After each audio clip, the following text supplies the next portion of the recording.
laisse au loin.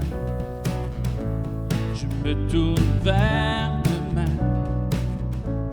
À toi je remets mon être entier, Jésus. Mes mains sont tendues vers toi, croyant que tout vient de toi. Je sais que tout ce que tu as pour moi est bon, si bon, car voici le jour que tu as fait.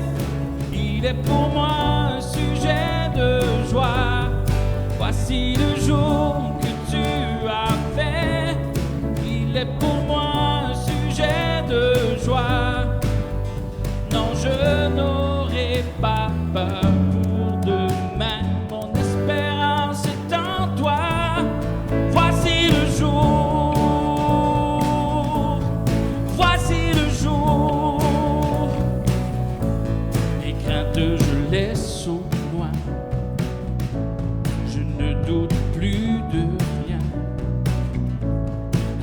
Je remets ma volonté, Jésus. Mes mains sont tendues vers toi, croyant que tout vient de toi. Je sais que tout ce que tu as pour moi est bon, si bon, car voici le jour que tu as fait. Il est pour moi un sujet de joie.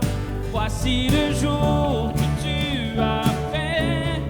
Il est pour moi un sujet de joie. Non, je n'aurai pas peur pour demain. Mon espérance est en toi. Voici le jour. Voici le jour.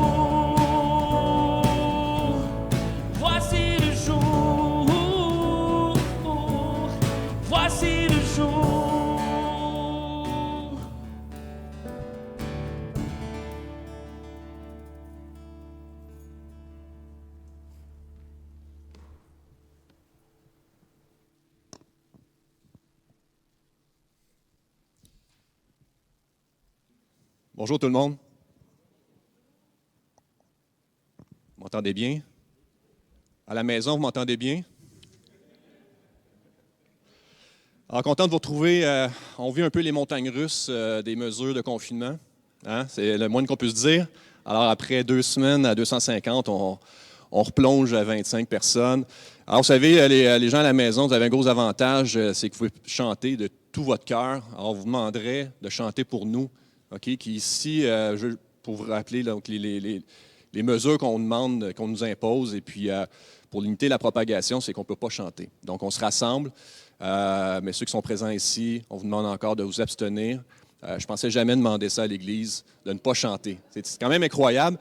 Alors, ceux qui sont à la maison, on vous demanderait de chanter pour nous. OK, puis, autre mesure, c'est de garder notre distanciation, de porter le masque en tout temps.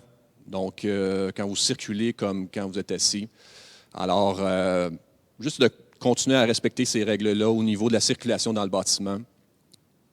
Donc, malgré tout ça, on est content d'être ici ce matin, on est content d'être assemblés parce qu'on veut célébrer ce Dieu qui nous a manifesté sa bonté. Vraiment, on veut prendre le temps de s'arrêter cette semaine et puis célébrer ce Dieu qui nous a fait grâce. Et puis qui se révèle à nous au travers des Écritures et qui nous rappelle jour après jour à quel point il est fidèle. Et puis, vous savez, si on était quelques 2000 ans plus tôt, donc on vient de célébrer Pâques, la mort, la mise en tombeau et la résurrection de Jésus. Et juste après, qu'est-ce qui suit? On devrait avoir une fête qui souligne cette période-là de 40 jours où le Seigneur s'est manifesté, il s'est montré vivant. Pendant 40 jours. Et puis, on va lire un texte ensemble, juste en guise d'introduction ce matin, qui se trouve dans Actes chapitre 1, verset 3. Après qu'il eut souffert, il leur apparut vivant et leur en donnant plusieurs preuves, se montrant à eux pendant 40 jours et parlant des choses qui concernent le royaume de Dieu. Et un peu plus loin, on voit que Seigneur est enlevé dans les cieux, et puis les disciples sont là, les yeux fixés vers le ciel, et puis deux anges, de la même façon que deux anges leur ont apparu dans le tombeau qui avait été ouvert, deux anges sont là, ils se présentent à eux, ils leur disent « Qu'est-ce que vous avez à fixer le ciel? » Puis quand ils pensent un peu, c'était quand même drôle. Ben, à part que le Seigneur qui était mort et qui est maintenant ressuscité, ben, on vient de le voir disparaître dans le ciel, mais à part ça, pas grand-chose. T'sais. Pas grand-chose pour être ici en train de fixer le ciel. Alors là, les anges leur disent maintenant, retournez. Le Seigneur nous envoie vers le monde. Donc maintenant, celui que vous venez de voir disparaître dans les cieux va revenir de la même façon. Et entre ces deux épisodes-là, il vous envoie dans le monde. Il vous donne son Saint-Esprit, il vous envoie dans le monde. Et puis ce que le Seigneur a fait pendant ces 40 jours, juste avant justement de disparaître et d'être enlevé au ciel, il leur a parlé des choses qui concernent le royaume. Et ce matin, on s'assemble pour entendre ces choses qui concernent le royaume. On veut le connaître, lui, et on veut le faire connaître. C'est extrêmement précieux. Donc, ne soyons pas familiers avec ces quelques instants qu'on va prendre ensemble ce matin. Et puis que vraiment le Seigneur nous fasse grâce. Il se révèle à nous, OK? On va prier ensemble. Alors, mon Dieu, on est vraiment reconnaissant et puis ce temps, on veut le mettre à part. Non pas qu'on ait nécessairement des dispositions incroyables ce matin, c'est peut-être tout à fait le contraire. Mais toi, Seigneur, donne-nous des oreilles pour entendre. Donne-nous un cœur pour comprendre. On a soif de toi, Seigneur. Comme une biche auprès des courants d'eau. Notre âme, Seigneur, a soif de toi. Merci de te révéler à nous. Merci de nous relever. Merci de nous révéler ta bonté, ta sainteté, ta grâce à notre égard, Seigneur. Amen.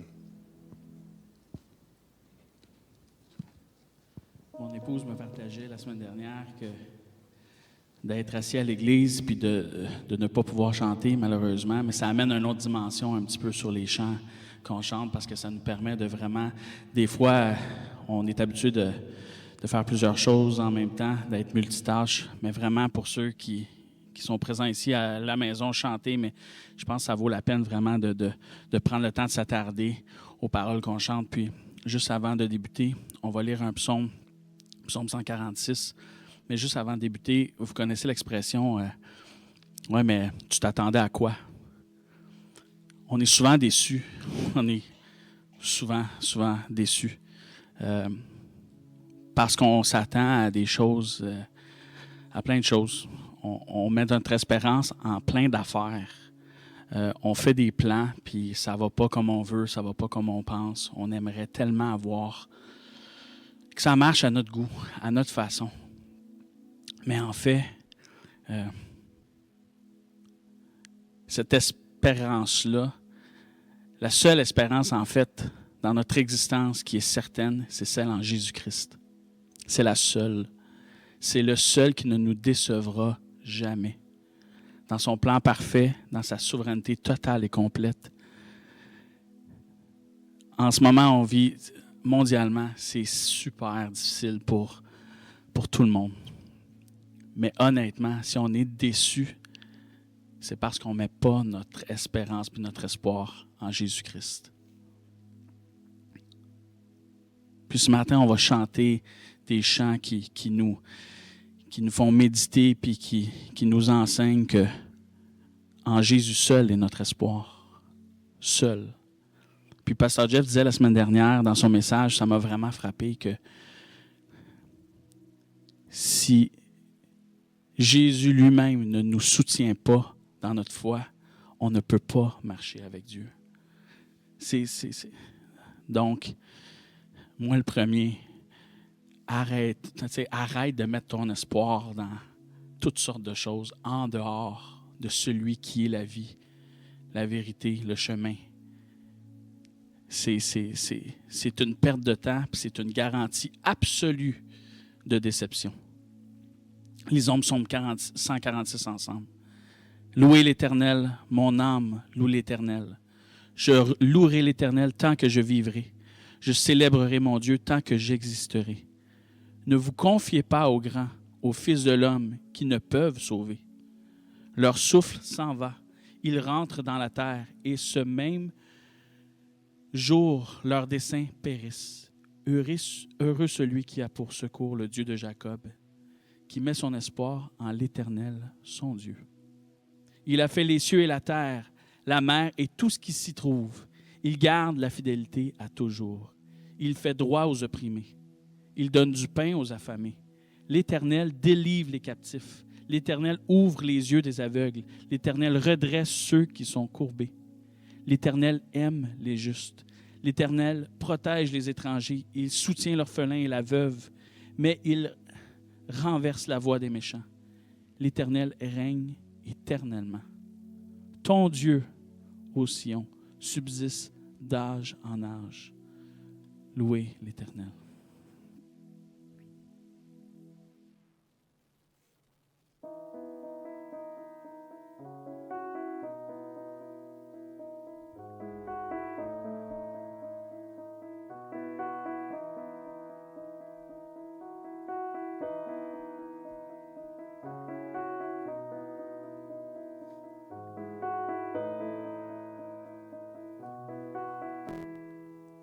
En Jésus seul est mon espoir, lui ma lumière, ma force, mon chant, pierre angulaire, solide rempart, même quand l'orage devient violent.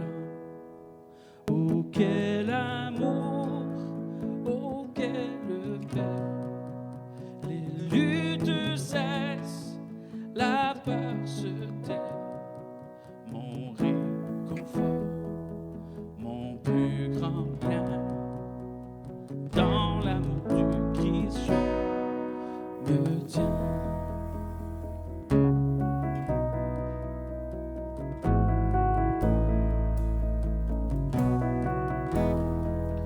En Jésus seul, Dieu s'est fait chair dans un enfant auquel mystère, ce don d'amour, de sainteté, haï par ceux qui vinrent sauver jusqu'à la croix, il s'est livré sur lui la colère.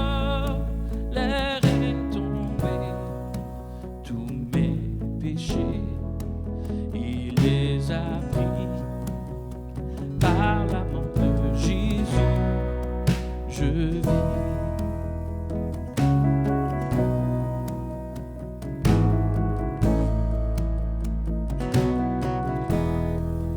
Là dans la tombe, il reposait, lumière vaincue par les ténèbres. Quel jour glorieux, il apparaît, d'entre les morts il se relève, et sur ma vie, par sa victoire, le péché perd tout son pouvoir. Il est à nous, je suis à lui, racheté par le sang du Christ.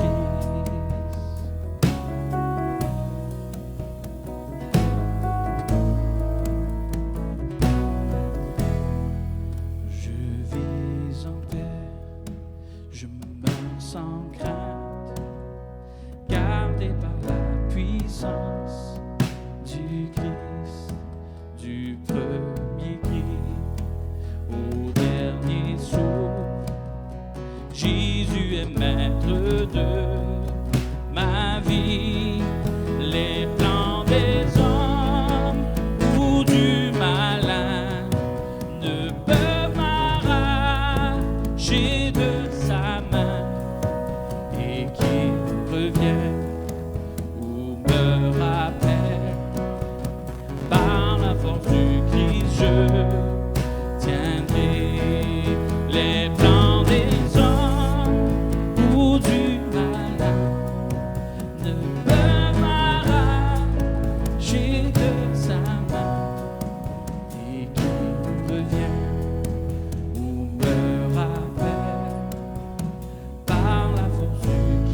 je tiendrai.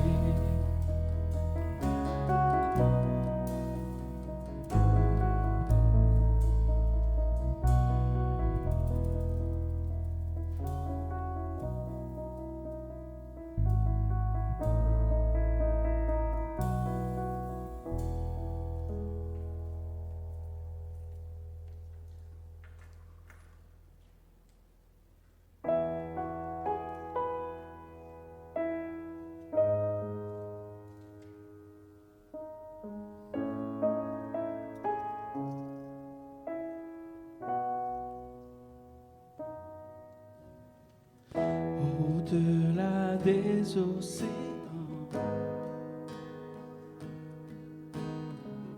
tu es venu me chercher. Au-delà de mes tourments,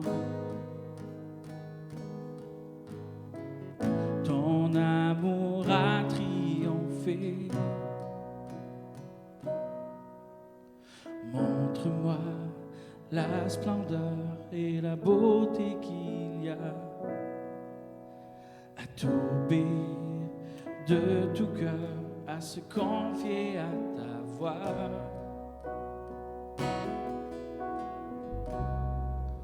Tu viens relever le fer, tu le prends dans tes bras, tu le conduis vers ton Père, qui le console ici-bas. Entends le cri de ma prière, sois mon secours et ma joie. Passer de l'ombre à ta lumière, j'ai mis mon espoir en toi.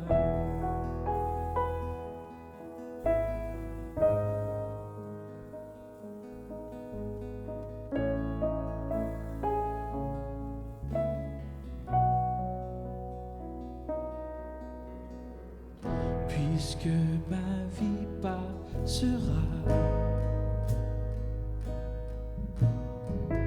en toi je veux demeurer. Puisque tu triompheras, mon cœur en toi veut s'ancrer. Montre-moi la splendeur et la beauté qu'il y a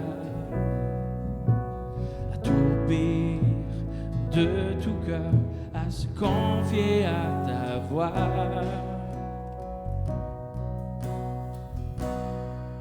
Tu viens relever le fer, tu le prends dans tes bras, tu le conduis vers ton Père, qui le console ici-bas. Entends le cri de ma prière, sois mon secours et ma joie.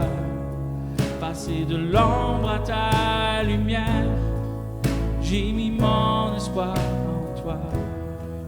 Tu viens relever le fer, tu le prends dans tes bras, tu le conduis vers ton Père, qui le console ici-bas. Entends le cri de ma prière, sois mon secours et ma joie. Passer de l'ombre à ta lumière, j'ai mis mon espoir en toi.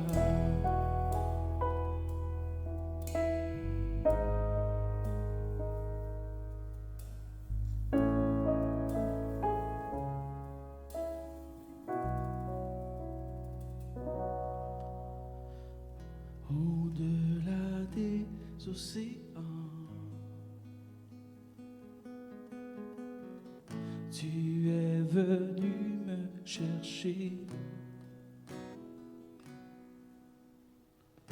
Au-delà de mes tourments, ton amour a triomphé.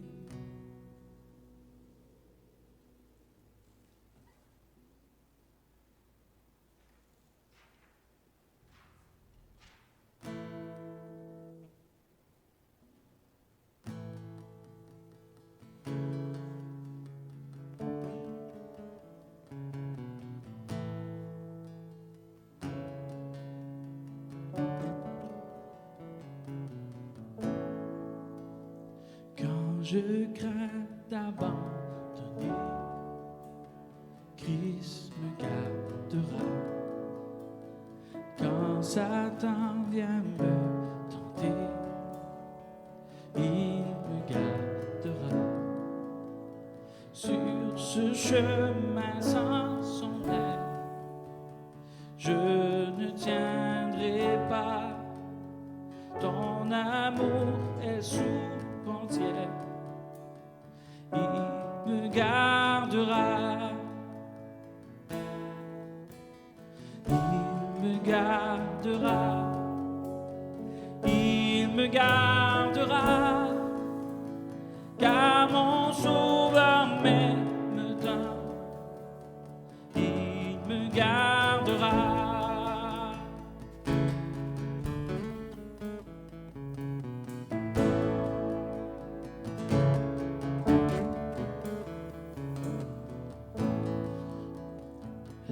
Rachetés font sa joie, Christ me gardera.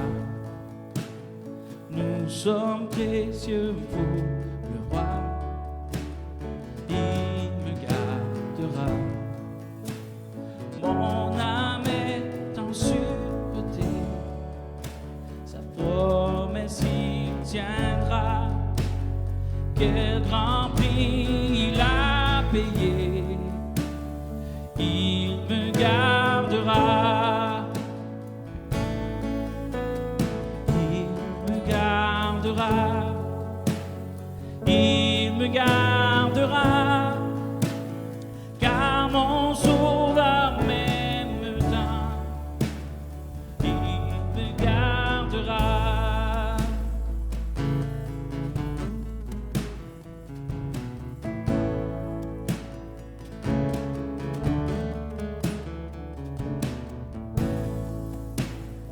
Il a souffert pour ma vie, Christ me gardera. Sa justice est accomplie, il me gardera. Avec lui ressuscité, il me gardera. Oui, enfin je le verrai quand il reviendra. Il me gardera. Il me gardera. Car mon Sauveur m'aime tant. Il me gardera.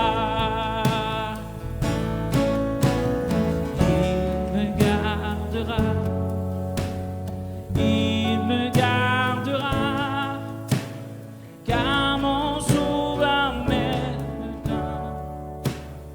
Il me gardera.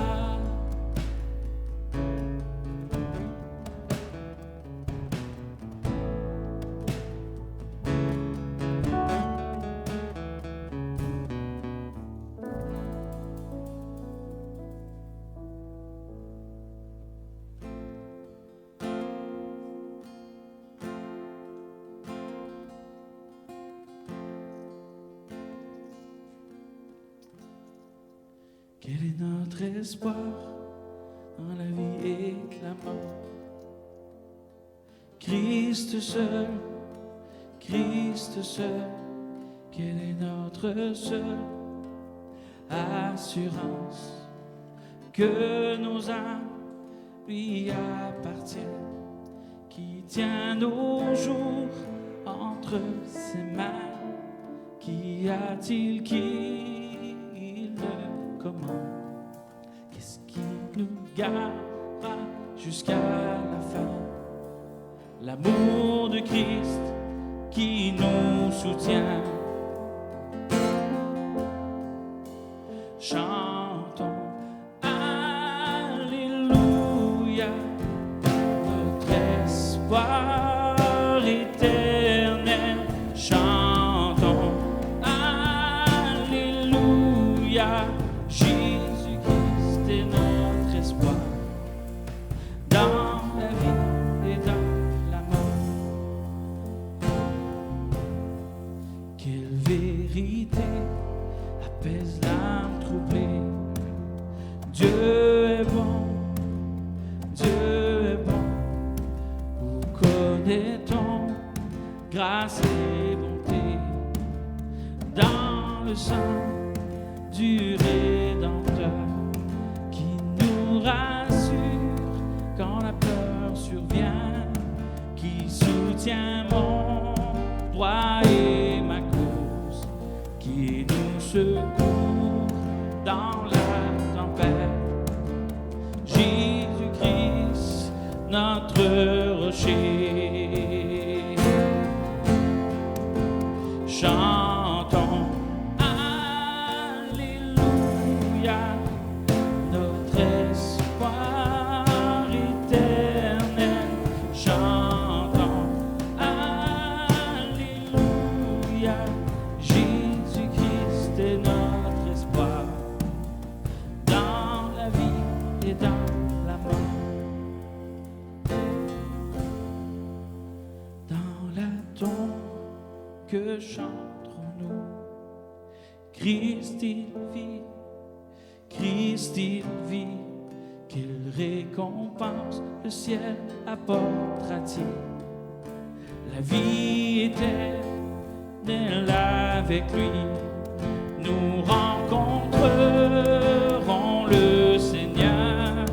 Péché et mort ne seront plus, nous fêterons joyeux sans fin avec Christ à qui j'appartiens.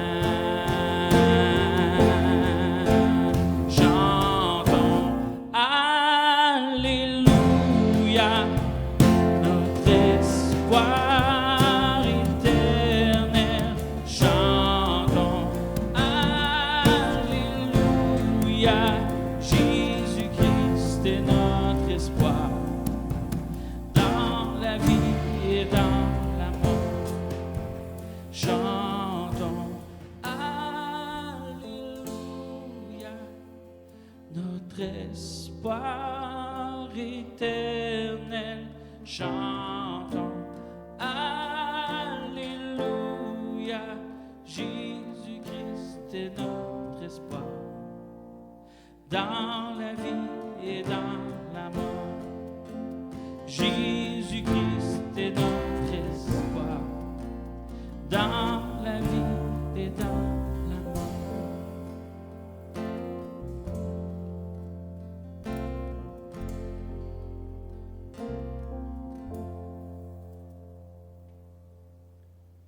Seigneur Jésus-Christ, on met toute notre confiance en toi. Tu es le seul qui ne nous décevra jamais.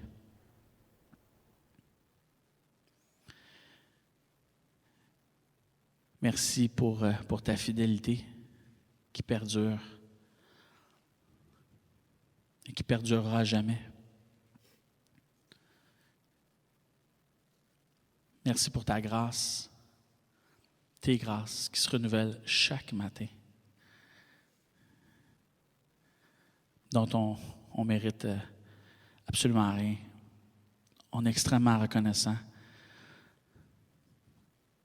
Tu es notre roc, tu es notre salut, tu es solide et ferme, puis on veut mettre tout notre espoir, toute notre espérance, toute notre confiance en toi. Bénis ta parole qui va nous être enseignée ce matin, qu'elle puisse abattre nos murailles, les murailles de notre entendement, de nos pensées. Tu puisses parler à nos cœurs, nous instruire. C'est en nom précieux de ton Fils, Jésus-Christ, qu'on prie. Amen.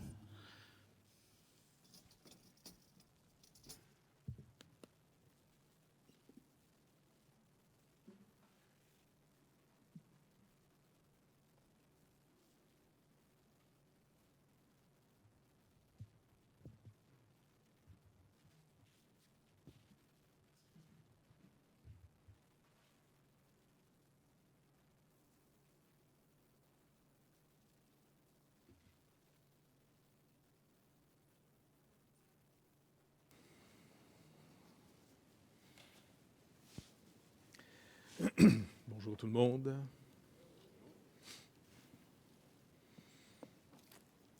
On va revenir à l'Épître aux Hébreux. Et suite aux chants qui nous ont été chantés, on va voir finalement que l'auteur de l'Épître aux Hébreux, par le Saint-Esprit, nous dit ce qui a été chanté ce matin. Donc, dans la première partie, le chapitre 1 et une partie du chapitre 2, l'auteur nous a parlé finalement de la supériorité de Jésus sur les anges. Parce que, rappelez-vous, dans l'Ancien Testament, la deuxième personne de la Trinité, qui a toujours été l'intermédiaire entre Dieu et les hommes, il venait, au fond, souvent par le monde des anges. Quand vous lisez l'Ancien Testament, vous pouvez lire souvent, des fois, un ange particulier, l'ange de l'Éternel. C'est souvent le Seigneur avant son incarnation. Donc, il venait avec le monde des anges. Et le monde des anges est toujours actif en passant. Ils s'occupent de nous. On ne s'en rend peut-être pas compte, mais ils ont été les grands administrateurs de cette ancienne alliance, et même avant. C'est par eux qu'il y a eu toutes les manifestations de Dieu. C'est pour ça que la parole dit, pour répondre un peu à ce que tu as lu, Claire, dans l'Ancien Testament, la parole nous rappelle, surtout le Nouveau Testament, Jésus nous le dit, Jean nous le rappelle, personne n'a jamais vu Dieu. Et pourtant, il y a eu plein de manifestations de Dieu dans l'Ancien Testament. Des gens ont l'impression de l'avoir vu, ils ne l'ont pas vu. Dieu, ce n'est pas un buisson ardent. Dieu, ce n'est pas non plus finalement juste une voix. Dieu, ce n'est pas non plus finalement un feu, une colonne de feu ou une nuée. Tout ça, ça a été fait par des manifestations. Le son fait partie de la création. La lumière fait partie de la création. Donc, Dieu se sert de sa création et il a rendu manifeste par le monde des anges et par des manifestations. Par exemple, Jean-Baptiste a vu le Saint-Esprit sous la forme d'une colombe. Et dans l'Ancien Testament, on se rappelle que le Saint-Esprit, la première fois qu'il est mentionné dans Genèse 1, il plane au-dessus des eaux. Et donc, finalement, comme un oiseau. Mais ce n'est pas un oiseau. Mais c'est des formes qui nous parlent. Parce qu'n'oubliez pas, le Seigneur nous parle à nous. Et ça, c'est quelque chose que l'auteur veut nous rappeler ici de manière très forte. Parce qu'il va citer même un psaume en disant « Mais qu'est-ce que l'homme pour que tu te souviennes de lui? Qu'est-ce qu'on est de si particulier pour que Dieu nous donne tant de valeur? » Ce n'est pas qu'on a en soi tant de valeur. Même le danger de plus en plus dans nos sociétés qui s'éloignent de Dieu, qui donne de la valeur aux êtres humains. Vous allez remarquer, moi je suis content de faire partie de la génération qui s'en va, là. Ça fait de la peine pour ceux qui arrivent. Vous allez remarquer une chose vraiment étrange. Les forts vont réclamer de plus en plus de droits pour eux-mêmes au détriment des faibles. Et on va considérer en passant les faibles comme étant des sous-espèces.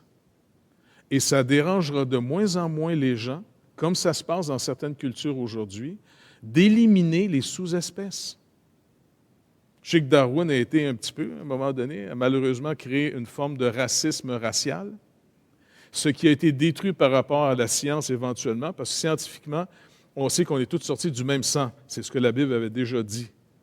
Mais faites attention aux interprétations scientifiques d'aujourd'hui qui vont être démolies demain.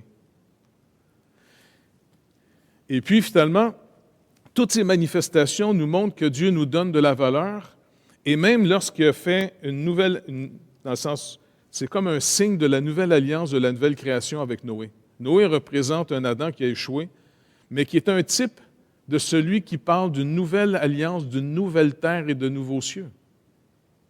Jésus est le dernier Adam de tous les autres Adams qui ont échoué en chemin. Il les a tout accompli, ces alliances, pour que, par lui, sa fidélité, comme l'auteur va nous le montrer, sa fidélité en devenant un être humain, a réussi finalement tout ce qui était essentiel pour qu'on puisse recevoir à nouveau la raison pour laquelle on a été créés, vivre éternellement avec Dieu, sur une nouvelle terre et de nouveaux cieux.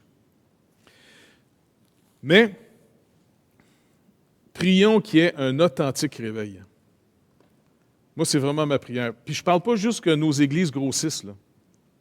Un réveil qui touche, comme c'est arrivé à plusieurs fois dans l'histoire.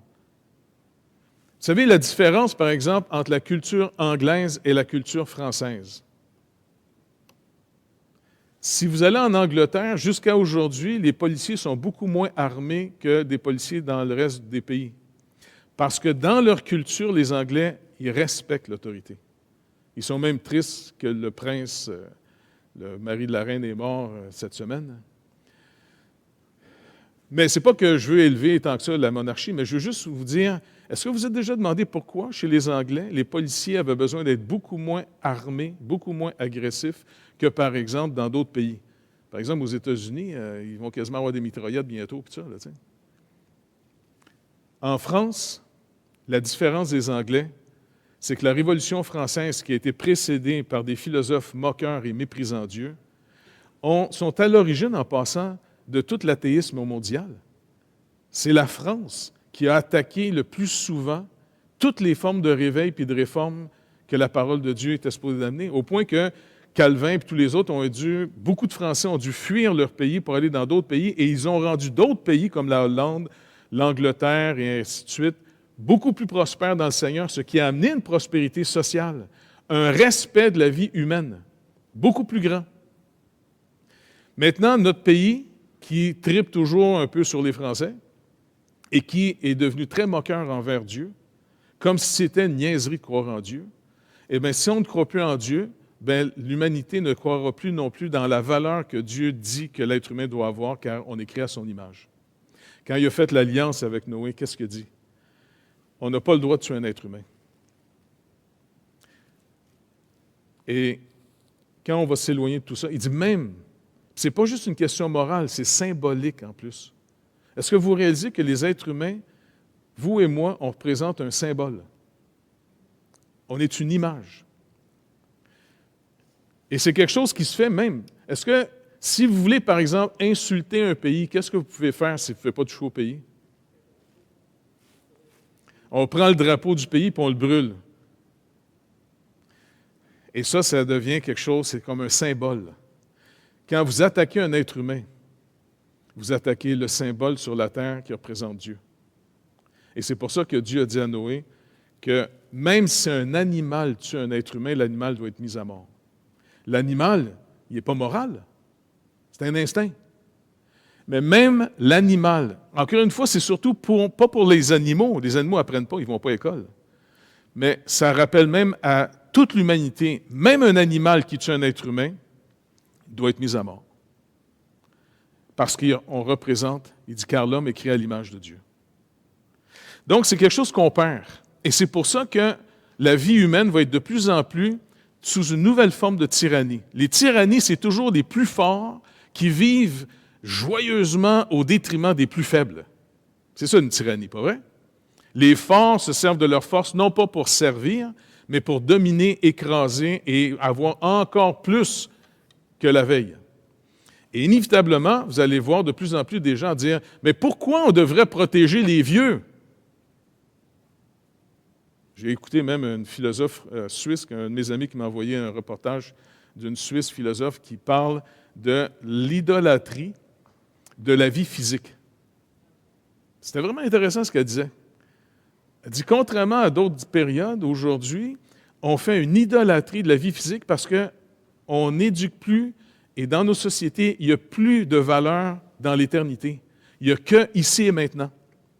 Et elle dit, c'est triste de voir finalement que les vieux ne veulent pas céder leur vie pour que nous, les jeunes, on puisse vivre. Et l'auteur, qui est l'intervieweur, lui-même était, attendez, on n'est pas supposé protéger les plus faibles. Oh oui, mais quand même, c'est une idolâtrie de leur vie, ça, eux autres. Mais quand mon ami me demande que je donne mon opinion sur l'article, je vais dire, écoute, la dame était vraiment bonne pour expliquer l'idolâtrie d'aujourd'hui, mais je ne sais pas si elle réalise qu'elle a les 2 pieds dedans. Mais elle a vraiment bien expliqué qu'est-ce qui motive. Et combien de fois j'ai entendu des gens dire, mais de toute façon, pourquoi on protège et qu'on met tout le monde comme ça? Les vieux, c'est une question de mois avant qu'ils meurent. qui meurt, puis qui nous sac patience qu'on puisse se retrouver et jouer au golf. On est pathétique à ce point-là. Ça va changer parce que les tyrans, les forts, le virus s'est adapté à venir les visiter. Et là, soudainement, il va y avoir un petit changement de mentalité. Donc, tout ça pour nous rappeler finalement que, à moins de s'attacher à la parole de Dieu, de revenir se laver, tu sais, comme le Seigneur dit, non, un coup que vous êtes purifiés, vous avez juste besoin de vous laver les pieds les uns les autres. Les pieds, c'est parce qu'on marche. On marche dans cette vie. Et inévitablement, on va se salir dans cette vie de ce qu'on entend. Et c'est pour ça qu'il faut ensemble retourner sans arrêt aux Écritures, sans arrêt surtout à l'exemple par excellence du Seigneur Jésus lui-même. Toute capacité, toute force, toute puissance que Dieu vous accorde plus qu'un autre, contrairement à ce que le péché produit, qui n'est pas pour menacer les autres, au contraire, c'est vous êtes équipé pour mieux servir la personne qui a besoin de vos services. Jésus nous l'a manifesté lui-même. Il dit, il a mis le comble à son amour. Tu sais, dans le dernier souper.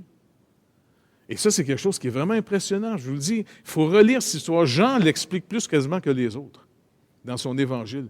Jean prend bien plus de temps que tous les autres à expliquer cette dernière semaine que Jésus a vécue, avant sa mort. Parce que je pense que c'est celui qui a eu le plus de temps pour méditer, puis vivre et d'être sous l'instruction du Saint-Esprit. D'abord, il a été enseigné par Jésus lui-même. Il a été envoyé comme apôtre. Un apôtre, ce n'est pas simplement juste un ambassadeur. Un ambassadeur, ça, c'est nous autres. On est limité dans le pouvoir qui nous a été donné. Mais un apôtre, c'est quelqu'un qui est envoyé avec l'autorité de celui qui l'envoie. Et j'ai l'impression que Jean, dans son évangile, si vous remarquez, les trois autres, ils se ressemblent. Ils vont développer par certains faits un message. Hein? Chacun prend des faits, ce n'est pas nécessairement juste chronologique, là. Ils prennent des faits de la vie de Jésus pour toujours donner un message. Ils soulignent un aspect particulier du ministère de Jésus. Matthieu, par exemple, d'après vous, qu'est-ce qu'il veut souligner? Quand il bâtit son évangile avec les faits, d'après vous, qu'est-ce qu'il vise? Il parle à qui, surtout? Il parle aux Juifs. Oui, mais parce que Luc aussi va faire une généalogie. Mais Luc va aller plus loin, il va aller jusqu'à Adam. Tandis que Matthieu va s'arrêter, finalement, je pense, à Abraham. Matthieu veut surtout parler aux Juifs. Et c'est pour ça que le terrain commun dans l'Évangile de Matthieu, avec qui il s'adresse, c'est les Écritures. Parce que les Juifs reconnaissent que l'Ancien Testament, pour nous, donc, on pourrait dire la partie de Moïse, ils sont d'accord, c'est la parole de Dieu. Il se sert énormément des prophéties pour identifier Jésus. Marc écrit sous l'autorité de l'apôtre Pierre. Pierre a donné, c'est son évangile en d'autres mots, l'évangile de Marc. C'est l'évangile de Pierre. Mais c'est Marc qui l'a écrit. Et Marc a été longtemps au service de l'apôtre Pierre, surtout lorsqu'il était à Rome. Et quand il va écrire, il va prendre toute l'histoire que Pierre raconte, et on voit vraiment que c'est un témoin, l'histoire d'un témoin, et il va surtout parler à qui, d'après vous? Matthieu a parlé aux Juifs, mais il va parler finalement à qui, Marc? Il est à Rome. Il va surtout parler aux Romains, les gens en dehors d'Israël. C'est sûr que ça s'adresse à une partie des Juifs qui sont peut-être à Rome, mais c'est surtout les Romains. Et qu'est-ce qu'ils ont de particulier, les Romains? Eux autres, c'est get to the point, puis d'être efficace. Ils ont conquis finalement le monde. Ils ont conquis finalement aussi, surtout, qui étaient les concurrents de l'époque, les Grecs. Les Grecs, c'est des gens qui ne voulaient pas souiller la science en la commercialisant. Vous avez déjà entendu des artistes qui disent « Non, je ne veux pas commercialiser mon art. » Il y en a d'autres qui disent « Moi, ça ne me dérange pas, il faut que je paye mon loyer. » Eh bien, finalement, les Romains, c'était des gens qui payaient leur loyer. Donc, eux autres, ils ont découvert finalement que toute cette science que les Grecs ont découvert, n'oubliez pas, ils ont conquis les Grecs, mais les Grecs, philosophiquement, les ont conquis. Parce que quelle langue on parlait dans tout l'Empire romain au temps des apôtres? Le grec. On ne parlait pas le latin. On parlait le grec. Et en même temps, ils ont pris finalement de leur science, et jusqu'à aujourd'hui, beaucoup de ce que les Romains ont fait, leur route par exemple, les ponts, ça tient encore. Ce serait le fun d'envoyer peut-être nos ingénieurs finalement chez les Romains pour apprendre un petit peu comment faire des routes qui t'offrent plus que 2 ans. Bref, Jean écrit surtout, je pense, pour la 2e génération des croyants. Parce qu'il écrit à la fin de sa vie. Et puis là, il y a eu 1, 2, peut-être 3 générations de chrétiens. Et le défi, finalement, c'est de rester vivant. C'est de ne pas traduire l'Évangile qui, d'abord, par ceux qui l'ont connu comme de première génération, la prochaine génération sont élevés là-dedans. Et pour eux, ça devient plus une philosophie de vie, d'un fois. Ça devient une moralité. Ça devient les règles d'un groupe. Et quelquefois, on peut perdre ce qui en fait l'essence même, le Seigneur Jésus-Christ lui-même. Donc, il met beaucoup l'accent sur le Seigneur. Surtout que Dieu, dans son humilité, dans sa bonté, il s'est incarné. Quand Jésus s'est incarné en être humain, il dit, « Je vais vous montrer ce que vous êtes, ce que vous devriez être réellement. Si vous voulez être heureux, redevenez ce que vous êtes. » Et Jésus a dit, « Je suis doux et humble de cœur. » Ça, c'est Matthieu qui cite cette phrase-là. Dieu ne peut pas être humble. Il est glorieux. C'est juste en Jésus-Christ qu'il peut dire, « Je suis humble. » Parce que le Seigneur, même sa grâce et sa bonté sont sa gloire. Exode 33. Quand Moïse demande à Dieu, « Montre-moi ta gloire. » Eh bien, il va dire, c'est quoi sa gloire? C'est « Je fais miséricorde à qui je fais miséricorde, je fais grâce à qui je fais grâce. » Et je suis aussi lent à la colère. Il est capable de se contenir contre la rage qui peut finalement l'allumer facilement à cause de sa justice. Donc, Jésus nous montre ce que c'est une vraie vie humaine. Et Jean est extrêmement impressionné et il a développé, il a connu dans sa vie par toutes sortes d'épreuves. N'oubliez pas, il va finir son ministère sur l'île de Patmos et puis il est déporté. Mais en même temps, il a vécu une vie parmi les apôtres vraiment particulière, Jean. Une des choses les plus étranges, Jésus lui a confié sa mère en tant que fils aîné. Vous vous rappelez à la croix? « Femme, voici ton fils. Voici ta mère. » Et il nous est dit, Jean nous dit, à partir de ce moment-là, il l'a pris chez elle, chez lui. Et c'est pour ça, finalement, qu'il s'est occupé d'elle jusqu'à sa mort. Et il a dû avoir des renseignements sur Jésus. Écoute, imaginez-vous d'avoir gardé chez vous Marie. J'aurais trouvé ça trippant, pas à peu près, moi, là. C'est bien plus intéressant que les commentaires bibliques. Tu as la mère elle-même. Dis-moi, Jésus, quand il était jeune avec ses frères, tu sais, Jacques, il était-tu toujours posant? Non, Jacques était fatigant. OK.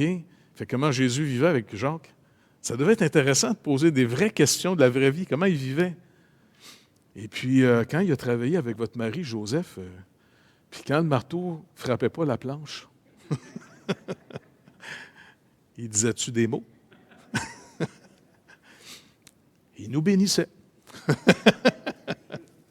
Donc, ça devait être fascinant. C'est pour ça que Jean il est très relationnel dans son évangile.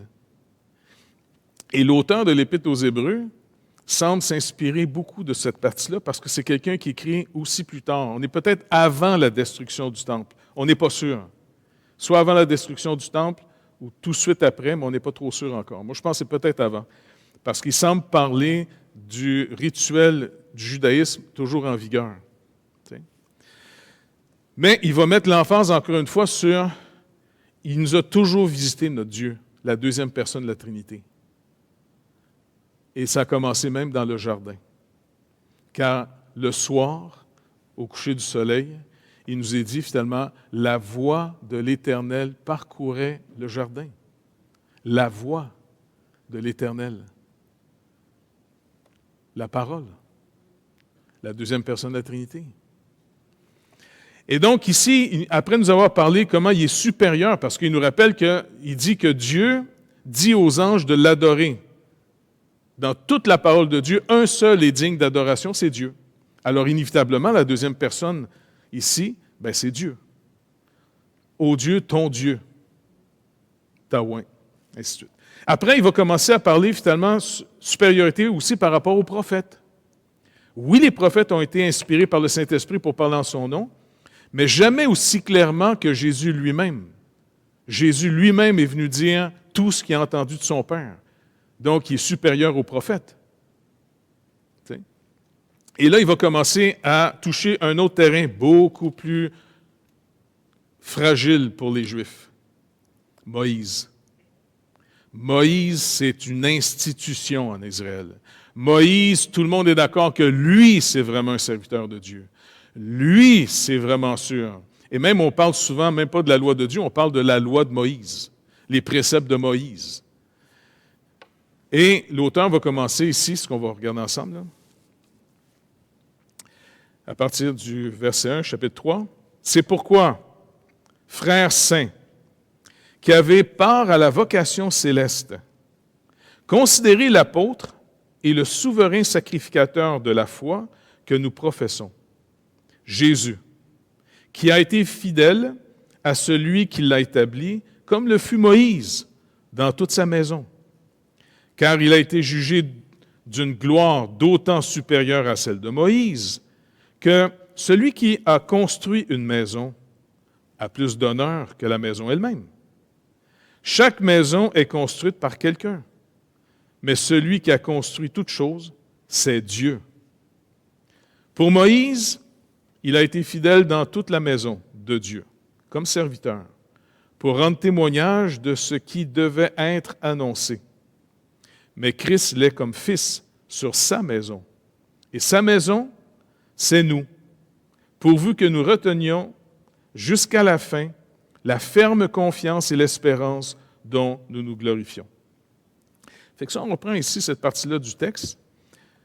C'est pourquoi, le c'est pourquoi relie finalement avec ce qui précédait. Il nous a rappelé que Jésus est venu pour accomplir finalement le sacrifice pour notre rédemption. D'accord? Et il nous rappelle aussi que s'il a pris la place maintenant pour devenir le souverain sacrificateur, eh bien, il est miséricordieux et fidèle dans le service de Dieu. D'abord pour faire l'expiation des péchés du peuple par son propre sang. Et il a compassion de nous parce qu'il a été tenté comme nous en toutes choses. Il s'est fait être humain. Il sait c'est quoi avoir faim, avoir froid. Il sait tout ce qu'on peut vivre. Il sait aussi ce que c'est d'avoir l'impression d'être abandonné de Dieu. Ça peut nous arriver à n'importe qui, pas vrai? Se demander est-ce que le Seigneur m'entend, est-ce qu'il m'écoute? Et c'est pour ça qu'il a compassion de nous. En être humain, c'est quand même vraiment touchant de voir que Dieu, qui sait tout, il pourrait tout savoir, il n'a même pas besoin de se faire s'incarner pour savoir ce qu'on vit. Mais il s'est tellement rapproché de nous qu'il s'est fait comme nous, au point qu'en nous rachetant par Jésus-Christ, il nous a carrément, non seulement juste pardonné et racheté, mais comme il l'a dit un peu plus tôt, il n'a pas honte de nous appeler maintenant ses frères et sœurs. Tous ceux qui sont sanctifiés, rachetés par l'agneau. Est-ce que vous réalisez que vous êtes les frères et les sœurs de Jésus, qui doit hériter de toutes choses? Il n'a pas honte de nous autres. Et c'est pour ça qu'il faut lui demander une chose, par contre. Pardonne-nous, Seigneur. Toi qui n'as pas honte de nous et que tu devrais, des fois, avoir honte de nous autres. Là.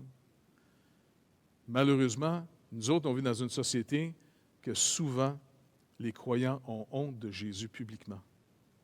C'est pas pathétique, ça, un peu? Lui, il n'a pas honte de nous, et pourtant, combien de fois les serviteurs de Dieu, hommes ou femmes, au travers de l'histoire, on n'était pas à la hauteur. Aujourd'hui, ceux qui veulent rejeter Dieu de notre société, ils ont bien du carburant. Ils ont beaucoup, finalement, d'exemples qui vont faire une propagande haineuse contre ceux qui disent avoir servi le Seigneur Jésus-Christ. Ils donnent des faits. C'est intéressant que la population se nourrit comme une gang de chacals. Ils se nourrissent sur un cadavre, sur de la pourriture. Mais c'est fou comment on ne veut pas rappeler socialement, puis même s'il y avait des sociologues moindrement objectifs et intelligents, ils ne seraient pas capables de parler finalement que malgré les fautes de certains, même si l'Évangile n'était pas toujours bien prêché, il y avait quand même l'histoire de l'Évangile qui sortait pareil.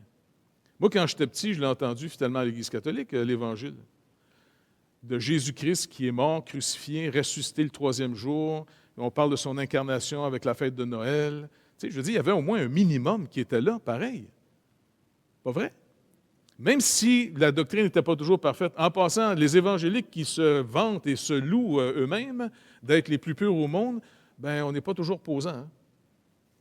Il y a certaines de nos églises évangéliques que tu voudrais mettre dans le garde-robe quand la visite vient faire un tour. Pas vrai?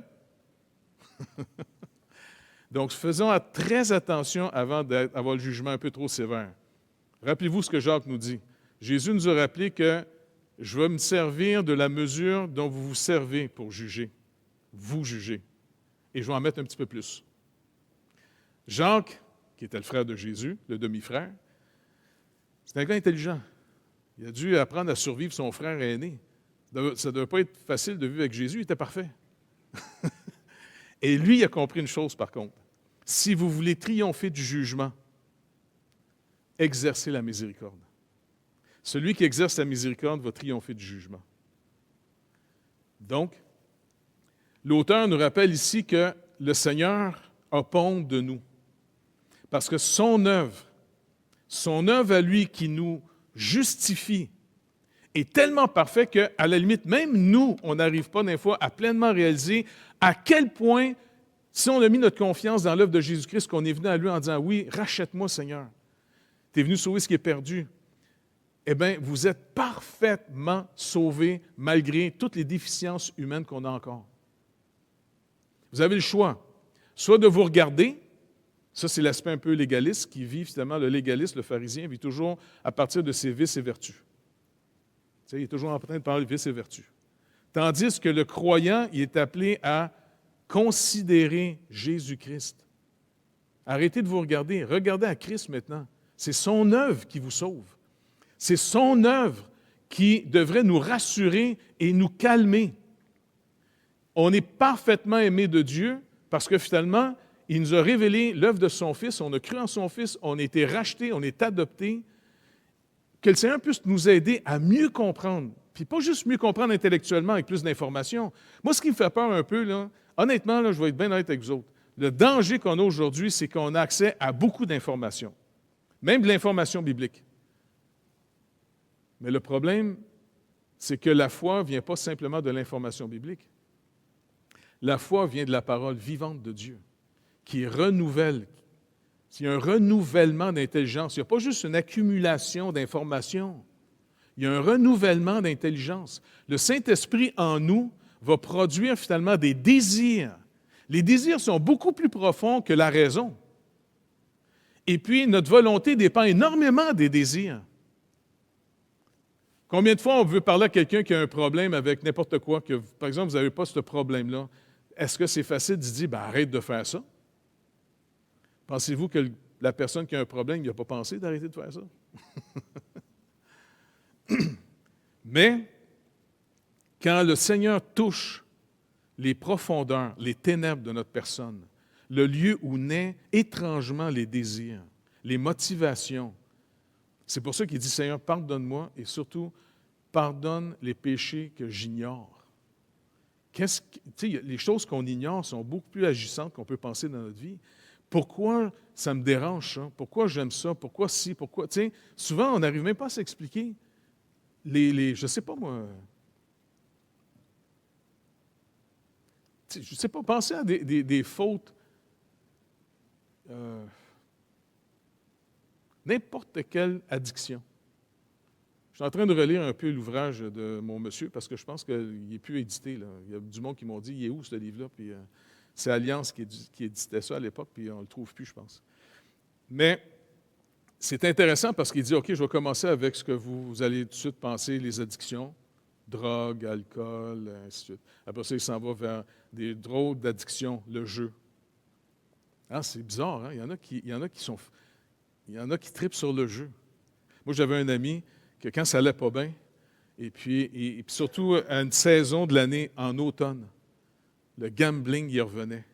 Pour lui, c'était comme une résistance incroyable. Puis quand il allait pas bien pantoute, là, et puis il résistait à tout ça, il venait à la maison, puis je savais qu'il était un petit peu en crise, il faisait deux choses. Quand ça allait vraiment pas bien, il faisait du pudding. Je ne sais pas pourquoi, mais ça le relaxait. Il faisait du pudding. Ou bien, quand le pudding ne faisait pas effet, il arrivait à la maison avec un jeu. Devinez lequel? Comment? Monopoly, exactement. Quand il arrivait à la maison avec son jeu de Monopoly, il disait « Oh, ça va pas bien, hein? » Non, ça va pas bien. On joue-tu au Monopoly? OK. Et puis, il jouait tellement intensivement que c'était quasiment de la vraie argent pour lui, cette affaire-là, tu comprends? C'était trop drôle, là, tu sais.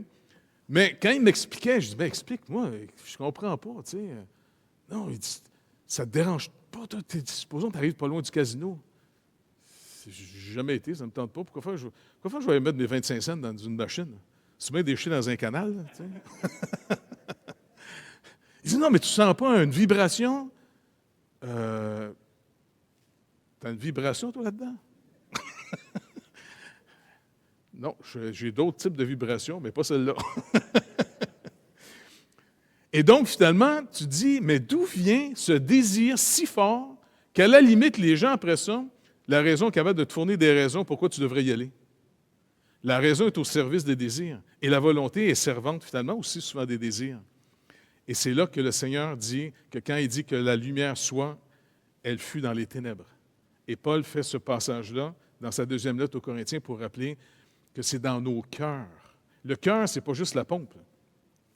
Pour l'époque, quand Paul parle, le mot cœur, c'est le centre même de toute ta réflexion.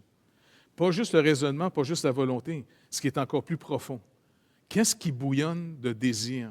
Qu'est-ce qui te motive? Qu'est-ce qui t'anime? C'est là que le Saint-Esprit vient nous toucher avec l'Évangile. Et c'est là que l'auteur de l'Épître aux Hébreux va dire « Entretenez ce feu-là ». C'est vraiment important de savoir comment on entretient. C'est comme une relation. Elle s'entretient, la relation. Faute de bois, les proverbes nous disent qu'est-ce qui arrive? Le feu s'éteint. Alors, on est responsable aussi de maintenir, de développer, de poursuivre cette relation, et c'est ce qui va développer énormément dans l'Épître aux Hébreux. Et il nous dit, donc, c'est pour toi, frères saints, qui avaient part à la vocation céleste. Un coup sauvé, là, en ce moment, là, on est en vocation. Toute personne sauvée est automatiquement entrée dans une vocation céleste. Ce n'est pas une question d'être sauvé ou pas sauvé au bout de la ligne, là. C'est une question que, est-ce que tu saisis que tu as été saisi par Christ, comme Paul l'écrit aussi aux Corinthiens, il dit, je ne sais pas si c'est aux Corinthiens, en tout cas, bref, il dit aux Philippiens, je pense, j'ai été saisi par Christ, donc je peux le saisir. Et il apprend à saisir Christ. Et il est en train de dire, en passant, je ne suis pas arrivé. Tu sais, Paul, c'est peut-être parmi tous les chrétiens qu'on peut connaître, honnêtement, je pense que c'est le phénomène le plus intense, le plus complet, le plus mature de tous les chrétiens, je pense qu'on peut lire. Pas vrai? L'apôtre Paul, c'est un moyen phénomène. Mais même lui va dire clairement, je n'ai pas atteint encore tout. Je ne suis pas encore parfait. Tu dis, attends, tu n'es pas encore parfait. Il y a une chance qu'on n'est pas sauvé par les œuvres, parce que, mon pauvre toi, là, tu nous aurais découragé pour à peu près. Tu sais. Non, il y a plein. C'est un monde à découvrir. C'est comme s'il est en train de nous dire, c'est l'infini devant nous. Je veux le connaître davantage. Et c'est au travers de tout ce que la vie fait autour de nous. Fait qu'on a deux sources possibles. Mon cœur naturel ou mon homme nouveau. Et par la foi, par la confiance seulement que j'ai en Dieu, par la confiance de ce qu'il dit, c'est juste par cette confiance-là que je peux comme abandonner les désirs que produise ma chair pour vivre et demander au Saint-Esprit régulièrement, merci de produire en moi des désirs contraires à ceux de ma chair. Pas juste de l'information biblique. C'est important, je ne suis pas en train de mépriser l'information biblique, là.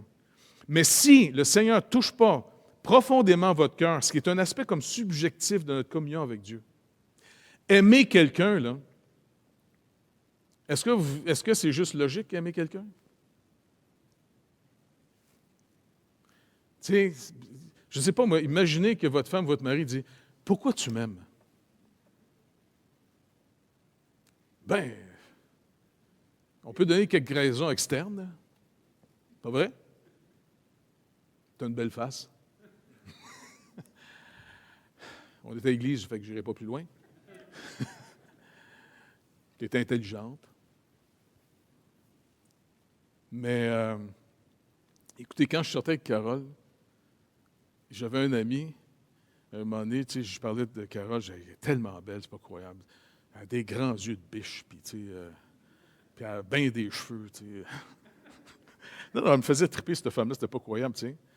Et puis, mon ami, à un moment donné, il dit, « Ah ouais, ben moi, je la trouve pas belle. » J'en revenais pas. Je dis, « Coudonc, t'es-tu aveugle, toi, là? » Il la trouvait pas belle. Carole, c'est impossible. Mais vous êtes-vous déjà demandé pourquoi vous avez tant été attiré vers une sorte de face? C'est vraiment bizarre. Puis là, là, aujourd'hui, dans toute notre société très mécanique, on cherche des hormones, on cherche tu sais, non, ça a fait une sorte d'acide que ton cerveau a déliré un peu, tu sais. Non, mais il y a plus que juste la mécanique des choses. Et puis, le Seigneur nous aime. Ça, c'est très rassurant. Il n'est pas juste bon objectivement, OK, moi, il est sauvé. Il nous sauve, il nous le dit clairement. Puis on est obligé de le croire, parce que dans l'amour, dans la relation que produit l'amour, il y a une chose fondamentale. L'amour, dans une relation, produit la confiance. C'est pour ça que le malin, pour détruire des relations, pour détruire une église, pour détruire un pays, comme Jésus le dit, un royaume divisé contre lui-même ne peut pas subsister. Le malin va toujours venir mettre le doute dans les relations. Il va mettre le doute. Il va miner. Et il veut détruire les relations. Il sait très bien qu'un coup que le doute est installé, la relation commence à s'éteindre. Et là, on devient technique après. On devient très prudent. Mais la véritable relation produite par l'amour, le premier symptôme, la première chose que ça libère, la confiance. On a confiance. C'est pour ça qu'il dit, « sans la foi. » Avec Dieu, sans la foi, il est impossible de lui être agréable. Est-ce que vous avez déjà réalisé d'où vient la foi? Malheureusement, dans les institutions, quelquefois, on a voulu imposer la foi à des peuples entiers au nom du but que c'était supposé d'atteindre. Je suis sûr que c'était rempli de bonnes intentions. Moi, ce n'est pas les intentions qui m'intéressent quand il y a des comportements. Les intentions, habituellement, des gens sont bonnes. Mais le moyen montre finalement si on a compris ou non. Quand on a voulu imposer la foi chrétienne à des nations, on n'a rien compris donc de la foi. Jésus dit, « Je suis venu libérer les captifs. » La vraie foi, c'est un acte produit par une authentique liberté que Dieu a produit en nous. Il nous a libérés, comme Jésus disait à son époque aux pharisiens. « Non, votre Père, ce n'est pas Dieu. Car si vous aimiez Dieu, vous m'aimeriez, je viens de lui. » Mais il dit, vous accomplissez les désirs de votre Père. On est animé. Il dit, vous êtes animé en d'autres mots. Vous n'en rendez peut-être pas compte. Vous avez des désirs de me tuer. La raison est simple, parce que je vous dis la vérité. Et là, finalement, le Seigneur leur montre qui est à l'origine de leurs désirs. Le diable, l'accusateur, qui met les gens sur un programme. Si vous voulez savoir si c'est Christ qui est à l'origine de votre animation, de votre désir, de tout ce que vous faites, eh bien, vous êtes sous l'effet de la grâce de Dieu qui produit une liberté où vous savez très bien ce que vous êtes en train de faire librement. Par contre, si vous êtes dans un programme et que vous êtes toujours en train de vous comparer aux autres, ce n'est pas la grâce qui vous a touché encore, c'est la loi. C'est le danger que les Galates avaient bien commencé par la foi. Mais Paul dit comment? Vous avez commencé par l'esprit, vous voulez maintenant finir par la chair? Et c'est quoi finir par la chair? C'est de la compétition. C'est une forme de sanctification légaliste qui fait qu'on ne le fait pas pour être plus utile aux frères et sœurs. On le fait pour être au-dessus des frères et sœurs. Dès qu'on entre dans cet esprit-là, on devrait tout de suite s'arrêter en disant « Wow, on s'en est peut-être pas rendu compte, mais on n'est plus dans le bon chemin. » Paul leur dit même aux Galates, si vous restez là-dedans, ne soyez pas surpris qu'éventuellement vous allez vous dévorer les uns les autres. Donc, quand le christianisme en institution veut imposer la foi, c'est qu'elle n'a rien compris que la foi, c'est Jésus qui le produit en nous libérant. La foi véritable dans notre vie, là, notre confiance en Dieu, c'est la mesure de la liberté que la vérité a produit dans votre vie par le Saint-Esprit. La liberté produit la vraie foi. on est libéré pour pouvoir marcher avec le Seigneur. Jésus le fait, même il a démontré à ses disciples, c'est moi qui vous ai choisi. En d'autres mots, le Père comment on dit ça, là? En tout cas, le Père lui a donné finalement. Mais tu sais, les 12, quand il priait dans Jean 17, Jean rappelle la prière, il dit, je ne prie pas pour le monde. Trop souvent, on prie, on pense que Jésus prie pour le monde. Il dit, non, je ne prie pas pour le monde. Je prie pour ceux que tu m'as donnés. Puis il y avait d'abord les 12. Et dans les 12, il n'y avait pas le mérite, ces gars-là, d'être capables de suivre Jésus parce qu'ils sont moralement supérieurs à la foule qui n'était pas capable de suivre Jésus. Matthieu a suivi Jésus. Puis il s'est rappelé cette histoire-là. C'est trop beau, cette histoire-là. Vous vous rappelez, il est rappelé comment Matthieu a suivi Jésus? Exactement. Le gars travaillait pour les Romains. C'était un pourri. Tu comprends? C'était un vendu, le gars. Puis, tu sais, il travaillait, puis c'est des gars qui faisaient de l'argent. Et puis, le Seigneur le voit à un moment donné, puis il dit, « Toi, suis-moi. » Il s'est levé, bing, il a laissé la table, l'argent dessus, puis il a suivi le Seigneur. Hey! Le jeune homme riche, il n'a pas été capable de le faire. Moi, je suis sûr que le jeune homme riche, il était humainement, moralement supérieur à Matthieu. Je suis sûr. Parce que Jésus le regarde puis il l'aima. Le petit gars, là, il suivait la loi de Moïse depuis qu'il était tout petit. Puis il est assez honnête pour dire, j'ai beau l'observer, mais il me semble que je n'ai pas la vie encore. Qu'est-ce qui me manque? Et Jésus est en train de lui montrer ce qui lui manque. C'est que tu t'attaches trop à ce que tu essaies de faire. Tu comptes trop sur tes moyens. Maintenant, m'a tout enlevé tes moyens. Et puis après ça, quand tu n'auras plus pantoute de moyens, quand tu n'auras même plus une scène, vends tout ce que tu as, donne-le aux pauvres. Par d'autres mots, quand tu n'auras même plus une scène pour acheter un pigeon, ça, c'est le sacrifice des pauvres, vous vous rappelez? Quand tu ne pourras même pas t'acheter un pigeon, suis-moi. Suis-moi. En d'autres mots, moi, je vais m'occuper de toi. Et le jeune homme, c'est comme, il n'est pas capable. Voyons, wow, il est parti. Et Pierre, qui est le porte-parole de tout le groupe, mais attends, qui c'est qui peut être sauvé? C'est impossible aux hommes. À moins que Jésus nous libère. Il est venu pour lier l'homme fort de la maison. Et là, en libérant les captifs, comment ça se manifeste qu'on est libéré par le Seigneur? La foi. C'est par la foi qu'on manifeste notre vraie liberté. Et donc, l'auteur ici veut nous rappeler que c'est pour ça, il dit maintenant qu'on a part à cette vocation céleste, prions à chaque jour que le Seigneur soit notre nourriture. Seigneur, donne-moi encore un peu plus de cette liberté que tu produis par la vérité. Pas juste de l'information biblique, là. Ce que tu dis dans ta parole, peux-tu me donner la vie de ce que tu dis ici? Pas juste l'information intellectuelle. Oui, c'est de l'information intellectuelle d'abord, mais tant que ça n'a pas germé pour m'affranchir, eh bien, finalement, trop souvent, les gens vont bâtir une institution.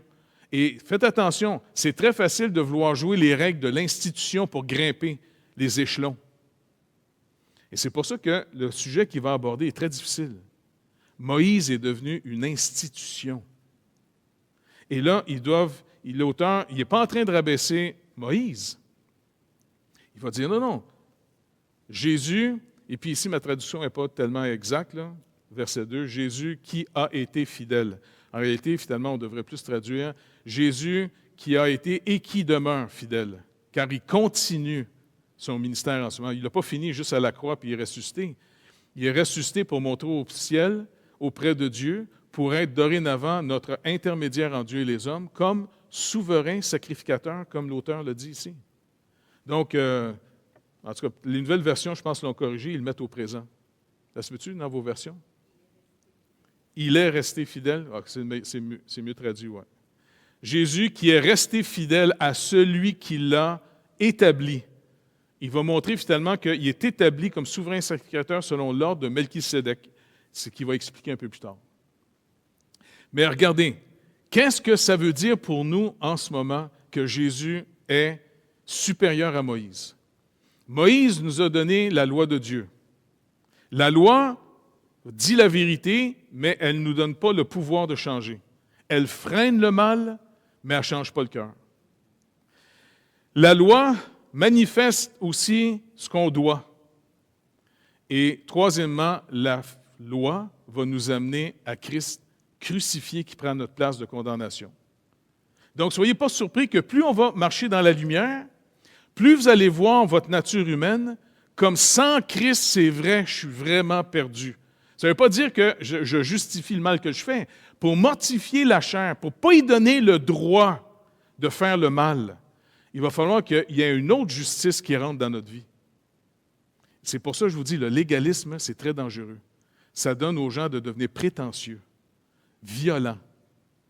Il s'est fait beaucoup de crimes au nom de Dieu, chez des légalistes. Plutôt que d'aider les frères, beaucoup de gens sont contents d'avoir plus d'informations que les autres pour mépriser les autres églises. On n'est pas là pour mépriser les gens. On est là pour servir, pour voir si on peut aider. Puis quand on n'est pas capable d'aider quelqu'un, on devrait être triste de ne pas avoir assez de moyens pour aider une personne, plutôt que de se réjouir qu'on est meilleur que l'autre personne. Non, on devrait être triste qu'on n'atteint pas notre vocation. On est à son image. Il est venu sauver ce qui est perdu. Donc, il nous rappelle que Moïse, super, mais Moïse a été finalement quelqu'un dans la maison. C'est intéressant ici parce que le terme qu'on traduit par serviteur, y a-t-il quelqu'un qui a un autre terme que serviteur?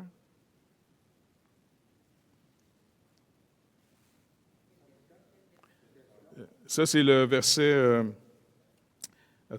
car il était jugé digne d'une gloire d'autant supérieure à celle de Moïse que celui qui construit une maison a plus d'honneur que la maison elle-même.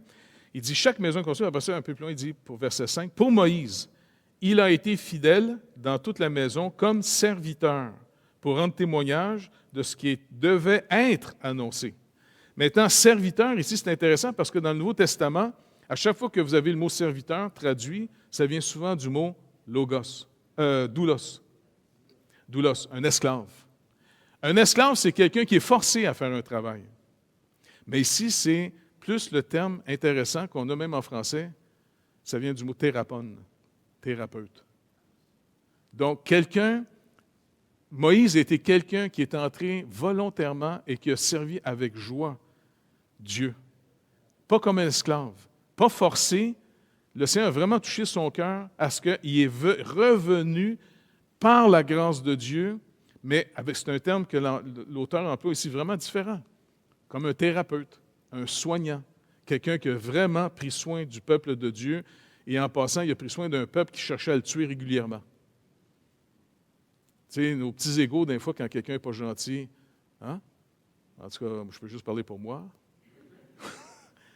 Moi, quand les gens ne sont pas gentils avec moi, mon petit égo est un petit peu fripé. Puis des fois, j'aurais le goût de prier que le feu du ciel descende. Puis c'est comme si le Seigneur dit, non, tu ne pries pas ça, mon petit homme. Tu es un petit peu frustré. Un petit peu, c'est un mot délicat. J'en mettrai un petit peu plus. Et c'est là que le Seigneur dit, t'aimes-tu voir ce que tu es? Non. Tu pourrais-tu mettre le spotlight ailleurs, s'il vous plaît?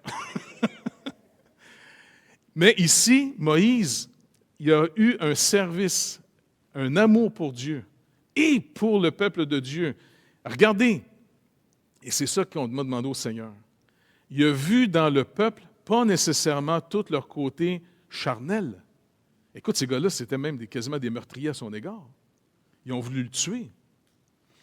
Mais il a vu que la chair de ces gens-là, au-delà de la faiblesse, c'est de cette chair que le Messie qui va sauver le monde va venir. Il a vu dans ce peuple qui, à vue humaine, c'était un peuple d'esclaves. C'était un peuple, finalement, qui a été méprisé, écrasé, brimé, et qui n'était jamais content, malgré tout ce qu'ils ont vu de Dieu. Écoute, c'est pas n'importe quoi, cette génération-là. Sortie d'Égypte, les 10 plaies sur l'Égypte, la mer Rouge qui s'ouvre devant eux autres, ils rentrent dans le désert, le rocher qui donne de l'eau, la colonne de feu et de fumée. En plus, Moïse recevait les instructions audiblement du Seigneur. Il parlait face à face avec le Seigneur. Tu sais, c'est quand même intéressant que si tu entends ton pasteur qui entend directement le message du Seigneur, tu vas peut-être faire un peu plus attention à ce qu'il dit. Mais quand vous me regardez en disant « Coudonc, c'est qui lui? » Donc, mais malgré tout ça, ils se révoltaient contre lui. Et surtout, regardez bien, ceux qui grimpaient dans la hiérarchie de la société, Coré, Dotham, Abiram, qui étaient rendus des grands dans le peuple. Mais ce n'est pas des grands par la grâce de Dieu, c'est des grands par leur compétence. Il parle de leur compétence contre celle de Moïse. Même Aaron et Myriam ont parlé contre leur petit frère. Hey, coudonc, on n'est pas les trois prophètes, il n'y a rien que lui qui parle tout le temps. Puis, il s'énerve contre lui, puis Myriam, elle pousse son frère Aaron, elle dit « Hey, on va le débarquer! » Et là, ils ont entendu un zoom par le Seigneur. Ils se sont retrouvés finalement les trois. Et quand Aaron, le plus grand frère de Moïse, puis Dieu a dit, « Vous n'avez pas peur de parler de mon serviteur Moïse comme ça? J'y parle comme un homme parle à son ami. » Tout le monde voyait finalement que Dieu parlait avec lui directement. Puis Aaron, il est là, ah, OK. Quand il s'est retourné pour regarder sa sœur, fou, elle est pleine de lèpre. Et Dieu dit, non, on arrête tout, 7 jours de confinement. Bon, étoffe, là, mais... Il dit, c'est comme si un père a craché dans le visage de sa fille. Mais moi, ce qui me fascine le plus là-dedans, qui m'encourage le plus, c'est malgré tous les échecs, malgré toute la méchanceté que le peuple manifeste, c'est le peuple par lequel Dieu va sauver l'humanité. Et c'est par ce peuple que Dieu va faire son œuvre. Fait que ça peut nous rassurer un peu, nous autres. Pas vrai? Écoute, y a-t-il quelqu'un qui est parfait ici?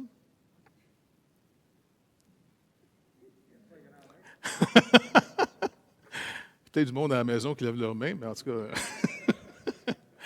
Mais ce qui est rassurant, c'est pour ça que le commandement maintenant de la communauté dans laquelle on est, c'est pas « soyez meilleurs les uns contre les autres », c'est « aimez-vous les uns les autres ». Supportez-vous patiemment. Priez les uns pour les autres. Et ça, on peut juste le vivre si on sait comment dépendre du Seigneur. Si on ne sait pas comment dépendre du Seigneur, inévitablement, on dépend comment les gens vont être avec nous autres.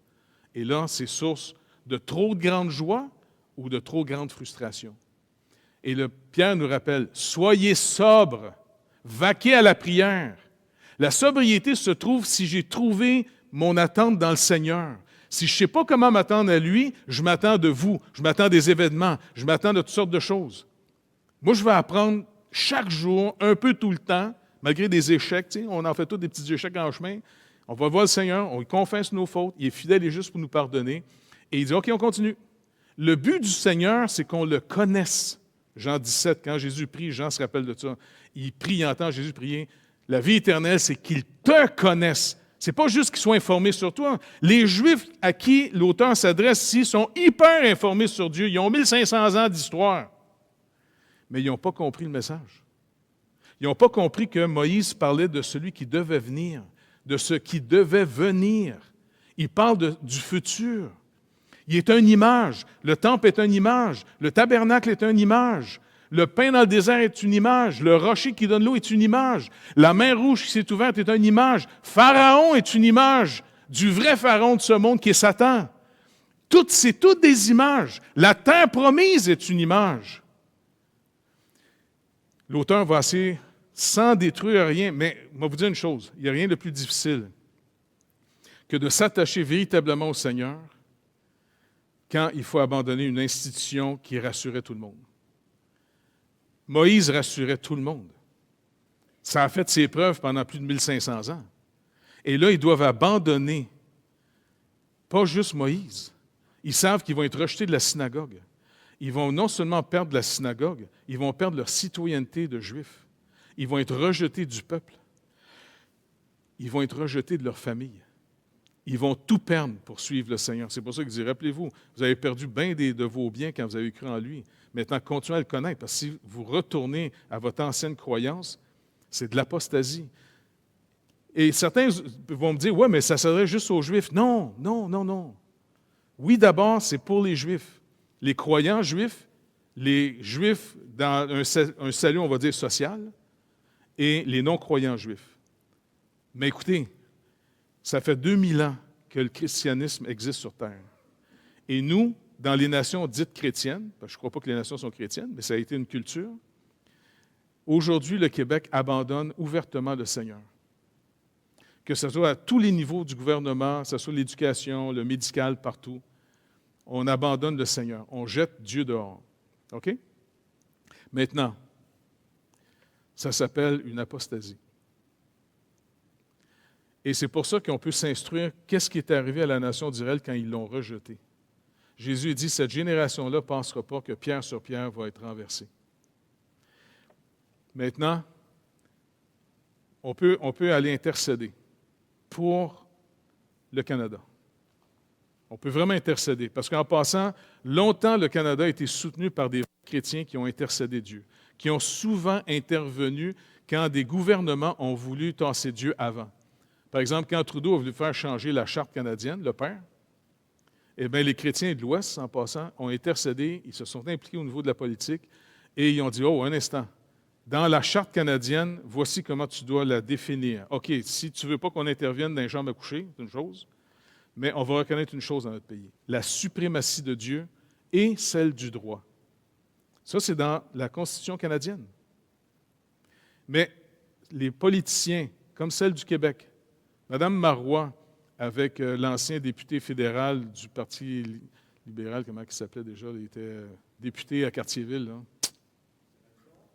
Dion, M. Dion.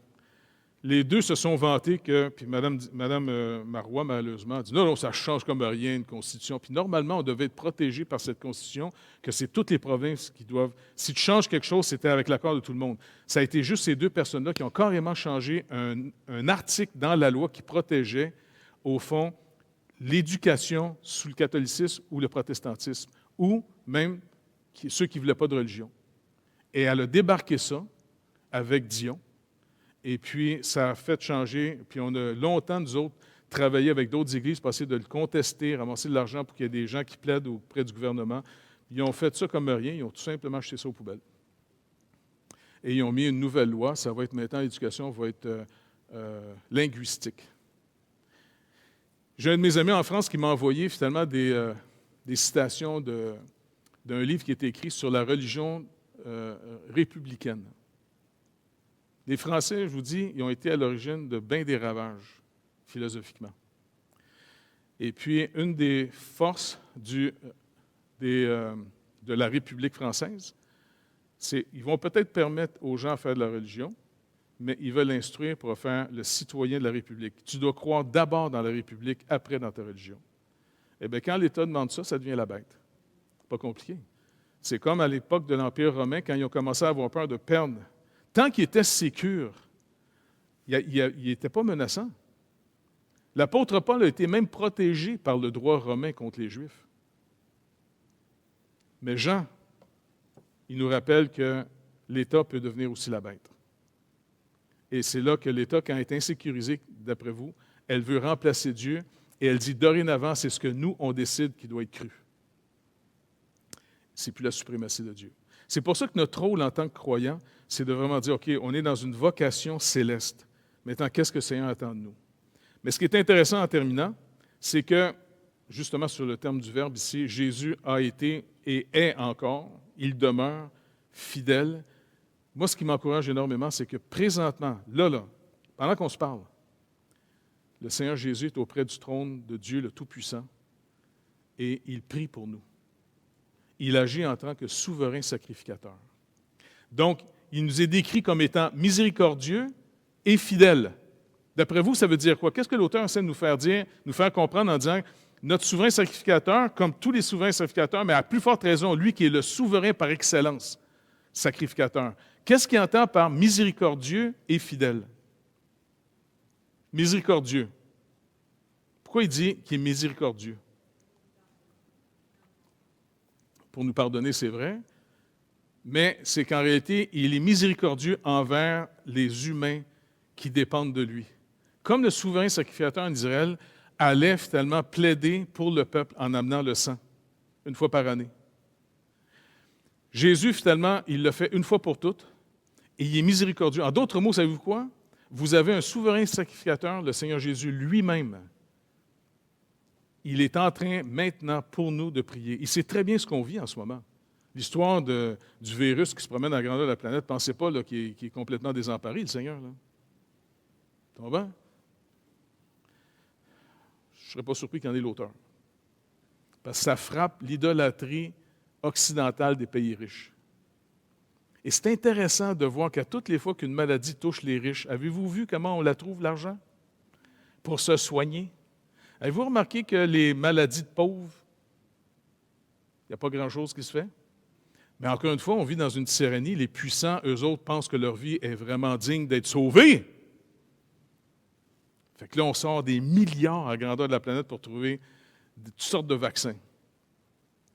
Mais c'est drôle, la malaria, toutes sortes d'autres maladies, pas grand fond là-dessus. Hein? C'est pas rentable. Les riches, ils payent. Les pauvres, ça ne paye pas. C'est pas payant. Mais le Seigneur, finalement, ne travaille pas simplement pour les riches. Il travaille pour tous les pauvres. Et c'est pour ça que les auteurs de la Nouvelle Alliance vont nous rappeler une clé fondamentale dans notre marche avec le Seigneur. Et même ensemble, l'humilité. L'humilité fondamentale. Dans les Proverbes, il dit, il n'y a rien que Dieu déteste plus que quelqu'un d'arrogant. Tu sais, si on veut plaire au Seigneur, si on veut avoir une attitude saine dans une relation, c'est parce qu'une relation, ça dépend des attitudes qu'on a, pas vrai? Avec Dieu, il nous a déjà dit les attitudes qu'il veut qu'on ait avec lui pour que ça soit agréable pour lui. L'humilité. L'humilité, c'est d'avoir un juste constat de qui on est vraiment. Et on est très pauvre devant lui. Mais ce n'est pas un problème. Lui-même s'occupe de nous. Et c'est pour ça, finalement, qu'il est miséricordieux envers nous. Et le Père trouve un sacrificateur fidèle envers lui. Il est fidèle envers Dieu et il est miséricordieux envers nous. Fait que pendant qu'on vit ce qu'on vit en ce moment, peu importe notre situation, vous n'êtes jamais, jamais, jamais seul. Le Seigneur lui-même prie pour vous tout le temps. Oui, on peut demander aux frères et sœurs de prier les uns pour les autres, parce que le Seigneur nous fait participer à son œuvre, vocation céleste, c'est vrai. Mais imaginez que personne ne prie pour vous. Est-ce que vous pensez que, je ne sais pas moi, vous ne serez pas guéri? Que vous ne serez pas sauvé? Non. Allez voir le Seigneur. Jésus lui-même. Si vous avez à choisir quelqu'un qui prie pour vous, supposons entre moi, le pasteur, puis Jésus, qui vous allez choisir? J'espère, sinon, moi, prier pour vous pour que vous deveniez intelligent. Écoute, le Seigneur lui-même prie pour nous autres. Il a tout reçu pouvoir, dans le ciel comme sur la terre. Écoute, notre Seigneur qui nous a rachetés, il nous dit, moi, j'ai tout entre mes mains. Tout. Tout, tout. Il y a des gens qui ont peur de ce que les gouvernements vont faire. Moi, là, ça ne me dérange pas. Toute ma vie, j'ai appris une seule leçon avec le Seigneur. J'ai hâte de voir comment tu vas nous sortir de celle-là. Moi, à un moment donné, j'étais sur un bateau qui était en feu. C'était vraiment intéressant. Je n'avais jamais été sur un bateau en feu. Et puis là, le capitaine, il a paniqué pas à peu près, c'était vraiment pas quoi. Dans la chambre des moteurs, bing, le main manifold avait défoncé, une flamme de feu sortait, il s'est plein d'huile là-dedans, tout ça. Et puis, on dérivait, tu sais. Puis il dit, tout le monde sur le bateau, sur le pont, tu sais. Et puis là, ils ont tout fermé, puis les inspecteurs, puis écoute, tout le monde capotait bien raide, tu sais. Puis je me dis, hey, wow. Puis les Américains venaient nous voir, nous autres, on était quelques Canadiens. Hey, rappelle-toi, t'es mon ami, hein? Ben, pourquoi tu me dis ça? On dérive vers Cuba. Ils étaient un peu nerveux, eux autres, de dériver vers Cuba, tu vois. Mais en même temps, je disais, écoutez, les gars, regarde, on ne peut rien faire, on va essayer de faire ce qu'on peut faire avec nos mécaniciens et tout ça. C'est pas une situation qui nous échappe. Mais même si ça nous échappe, ça ne me dérange pas, on est dans les mains du Seigneur. Ça va être intéressant de voir comment il va nous en sortir de celle-là. Puis des fois, il peut nous en sortir en nous ramenant au ciel. Je ne sais pas. Mais on était tous sur le quai, sur le pont, c'est-à-dire, puis on priait. Puis on dit, OK, Seigneur, regarde, on veut rester calme et confiant parce que de toute façon, on va faire ce qu'on peut avec les moyens que tu nous donnes. Apprenons à faire ce qu'on peut seulement avec les moyens que Dieu nous donne. Arrêtez de vous énerver pour des choses que vous n'avez pas de pouvoir là-dessus. Remettez ça au Seigneur, gardez ça en prière. Mais on est tellement informé de toutes sortes d'informations dans le monde entier que tout le monde est en train de stresser comme si c'était sur nos épaules que ça reposait. Non. On va prier, on va demander au Seigneur chaque jour, donne-moi de discerner ta volonté. Yves, quand tu es tombé dans l'eau, du même bateau, il y a de l'histoire, ce bateau-là. C'est pas pour rien qu'on l'a appelé la Grâce, hein? La Gracia. Il est tombé en bas du bateau parce qu'il était sûr qu'il était assez pesant pour rester sur le bateau en pleine tempête. Hein? Tu n'as pas mis ta ceinture de sécurité, de flottation, tu ne t'es pas attaché. Et puis, à un moment donné, tu as une vague qui t'a pogné. Bing! Puis, tu te rappelles quand tu m'avais conté ça la première fois, il disait, hey, c'est incroyable. Le bateau est descendu d'un coup, une vague m'a frappé et j'ai vu le bord du navire. Vous! Tu te rappelles? Et là, tu plonges dans l'eau. Puis là, tu te dis, parce que Yves, c'est un bon nageur. Ah, c'est pas grave. Je suis un bon nageur. Oui, mais c'est parce que tu es pogné entre le A et le T de l'Atlantique. Tu comprends? C'est un peu loin pour te rendre finalement jusqu'au bout. Et puis, c'est une leçon de l'école biblique qui t'est revenue. Tu te rappelles, Yves? Le salut vient du Seigneur. Et écoute, Seigneur, tu dis, reste calme et tranquille. De toute façon, je ne peux pas m'énerver plus qu'il faut. Tu as enlevé tes bottes, pas couler. Et puis, tu t'es tenu là avec ton imperméable qui flotte un peu. Entre les vagues, c'est des montagnes, ça. Écoute, c'est une tempête, tu te rappelles? Et le Seigneur, dans sa bonté. Ça, c'est trop beau, cette histoire-là. C'est pour ça qu'il faut raconter ça à nos enfants de l'école du dimanche. Pour qu'ils entendent des histoires. Quand on veut louer le Seigneur, c'est qu'on veut parler hautement de lui. Il est au milieu de nous autres. Ça va se rendre manifeste par toutes sortes d'histoires qu'on a vécues avec lui. Et puis, finalement, tu te rappelles, il y a eu carrément... D'abord, le capitaine a fait un move. Il devait savoir de quel bord il va revirer. Parce qu'il avait averti tout le monde. Attachez-vous, soyez prudents, parce que si jamais quelqu'un tombe à l'eau, on les retrouve quasiment jamais. Parce que, écoute, c'est pas n'importe quoi avec les courants, les vents. Puis le capitaine a fait un move en espérant retomber sur Yves. Puis même Yves, tu voyais le bateau partir, hein? Puis entre deux vagues, quand tu montais en haut de la montagne, tu le voyais, ouais, tu redescendais en bas, tu remontais. Et soudainement, le capitaine, tu sais, ils l'ont vu. Tu sais, ils sont arrivés proche de lui, mais c'est pas n'importe quoi, il faut le sortir de l'eau, là. Tu sais? Puis il t'avait envoyé la bouée attachée, hein? Mais il était tough un peu à pogner. Puis pas rien que ça.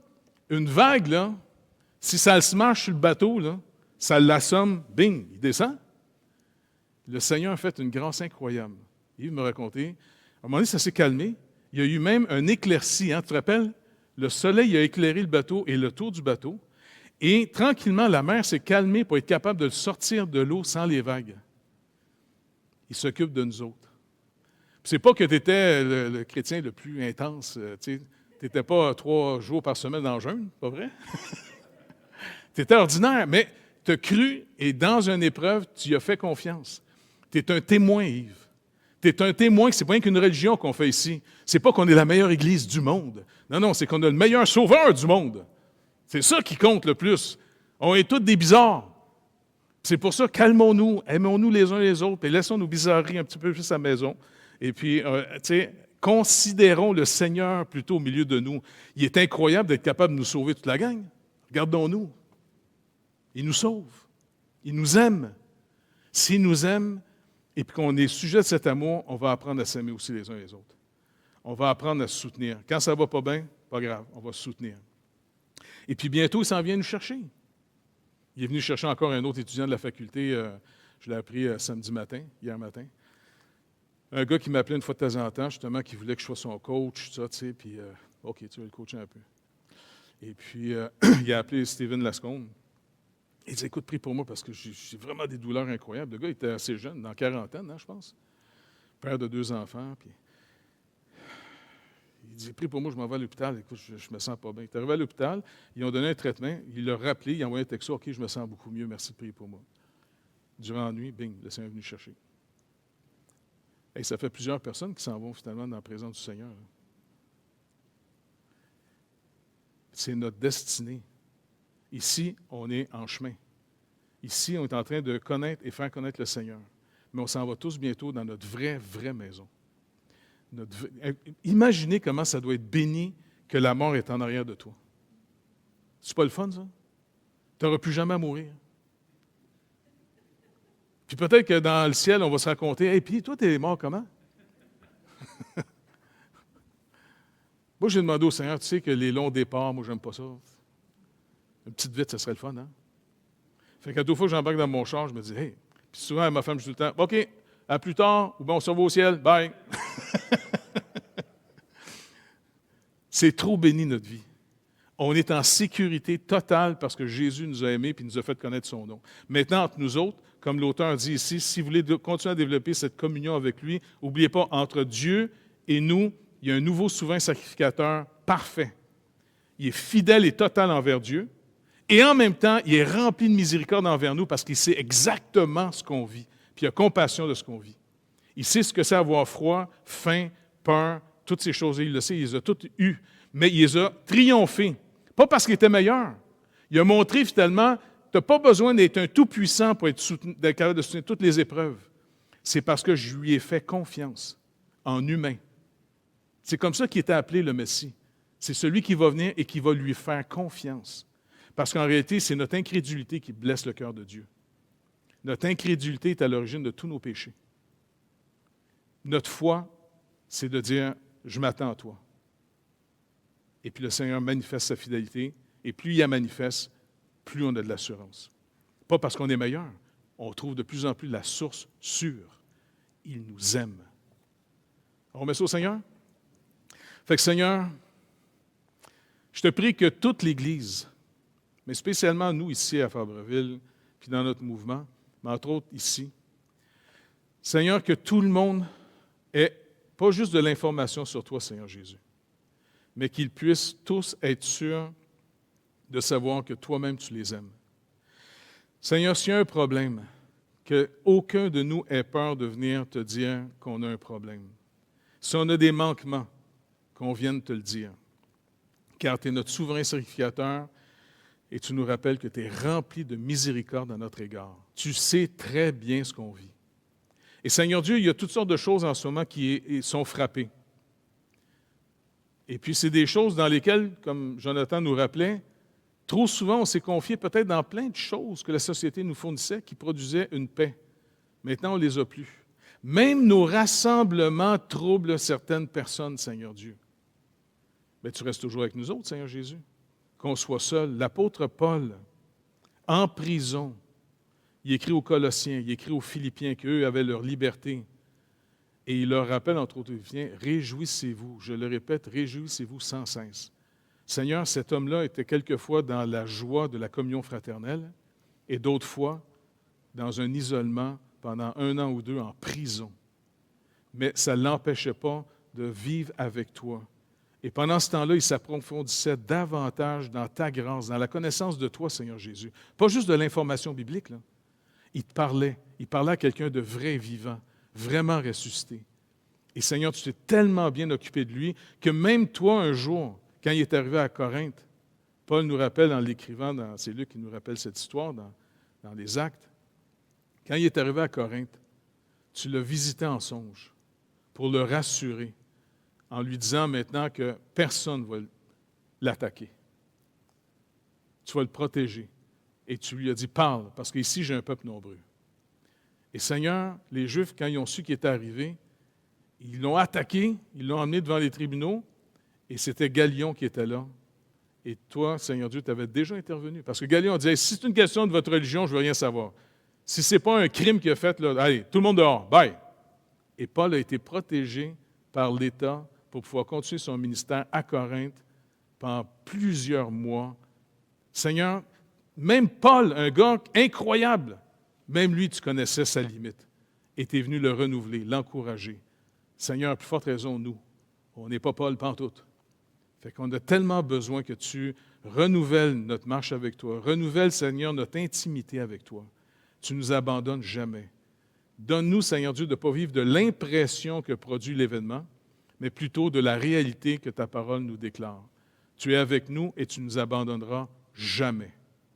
Alors, merci de fortifier, de bénir et de protéger toute l'Église. Et surtout que nos enfants puissent vraiment te connaître, Jésus, parler avec toi, pour que tu leur montres que tu n'es pas juste la religion des parents, que tu es vraiment là. Et Seigneur, tu es tellement doux et bon avec les enfants, c'est incroyable. Seigneur, souvent quand je pense à tout ce que tu as fait pour ma fille, moi j'en suis ému des fois aux larmes. Tellement tu es doux et bon pour les enfants. Alors merci de bénir, Seigneur Dieu, et de fortifier toute l'équipe, Seigneur Dieu, qui s'occupe de nos enfants quand l'Église va repartir le bal de l'école du dimanche. Et que ça puisse même être une école du dimanche qui parle tellement de toi, Jésus. Pas juste de toi ailleurs, de toi au milieu de l'assemblée. Il y a plein de gens ici, Seigneur Dieu, qui t'ont sauvé à plusieurs reprises. Seigneur, on peut te louer. C'est plus que juste chanter les psaumes qui sont une louange véritable. Mais Seigneur Dieu, ici dans l'assemblée, il y a plein de gens qui peuvent parler hautement de toi, de ce qu'ils ont vécu avec toi. Ce n'est pas rien qu'une religion. Ce n'est pas des affaires qu'on se fait à croire. S'il vous plaît, Seigneur Dieu, bénis, renouvelle, fortifie ton Église. Et merci d'avance, Père, parce que tu le fais tout le temps. Amen. Dieu vous bénisse et bonne semaine les 25.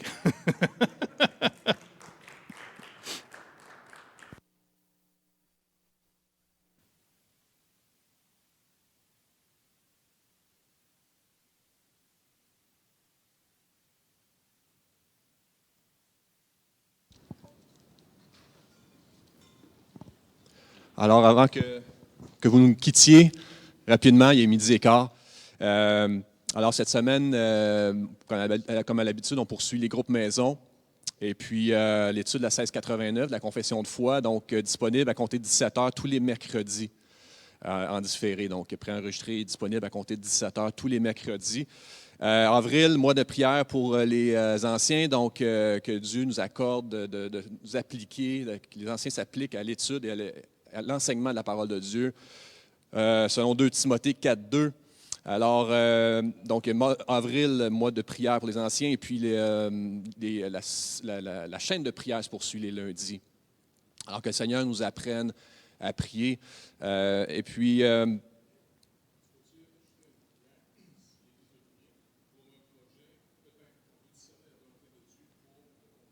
oui.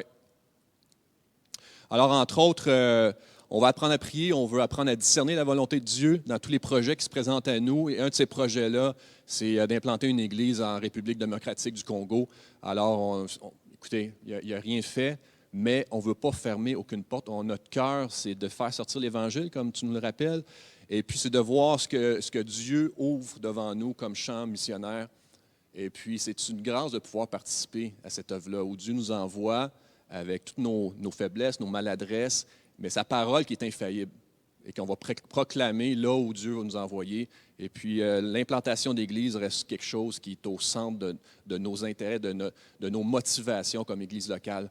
Alors, République démocratique du Congo, si vous pouvez prier dans ce sens-là, on veut voir ce que le Seigneur peut ouvrir ou pas à ce niveau-là. La Macasa, donc on poursuit, on continue de prier pour la Macasa et puis toutes nos églises et cellules. C'est très important, vraiment, ça nous tient à cœur. Et j'allais dire quelque chose à ce niveau-là. Ah oui, donc on n'a pas prié pour les dîmes offrandes, mais la semaine dernière, je vous invitais à prier pour le maître de la moisson. Je vous invite à le faire cette semaine et puis que vraiment l'Église, que les gens du quartier aient ce réflexe de venir à nous quand ils sont dans le trouble. Donc, on veut briller dans le quartier et on veut devenir une référence. Donc, que les gens aient connu l'Évangile ou pas encore, qu'ils aient ce réflexe-là de venir à nous pour demander de l'aide, pour parler, pour quoi que ce soit. Okay? On va être là, disponible, présent. Et juste en terminant, on poursuit donc avec un culte par semaine à 25 personnes, éventuellement peut-être 3. On avait l'intention de le faire juste avant que ça remonte à 250, mais on vous tient au courant, OK? Donc, mais vous pouvez continuer à donner vos noms à inscription et non pas réservation. Inscription au pluriel, au commercial, labibleparle.com. OK? Alors là-dessus, je vous souhaite une excellente semaine. Merci à tous ceux qui sont à la maison. Vos petits mots, vos mots d'encouragement sont toujours les bienvenus. On aime entendre parler de vous, alors que ce soit du Québec, de la France. On est vraiment content d'entendre parler de vous. Bonne semaine à tous. Que le Seigneur vous bénisse.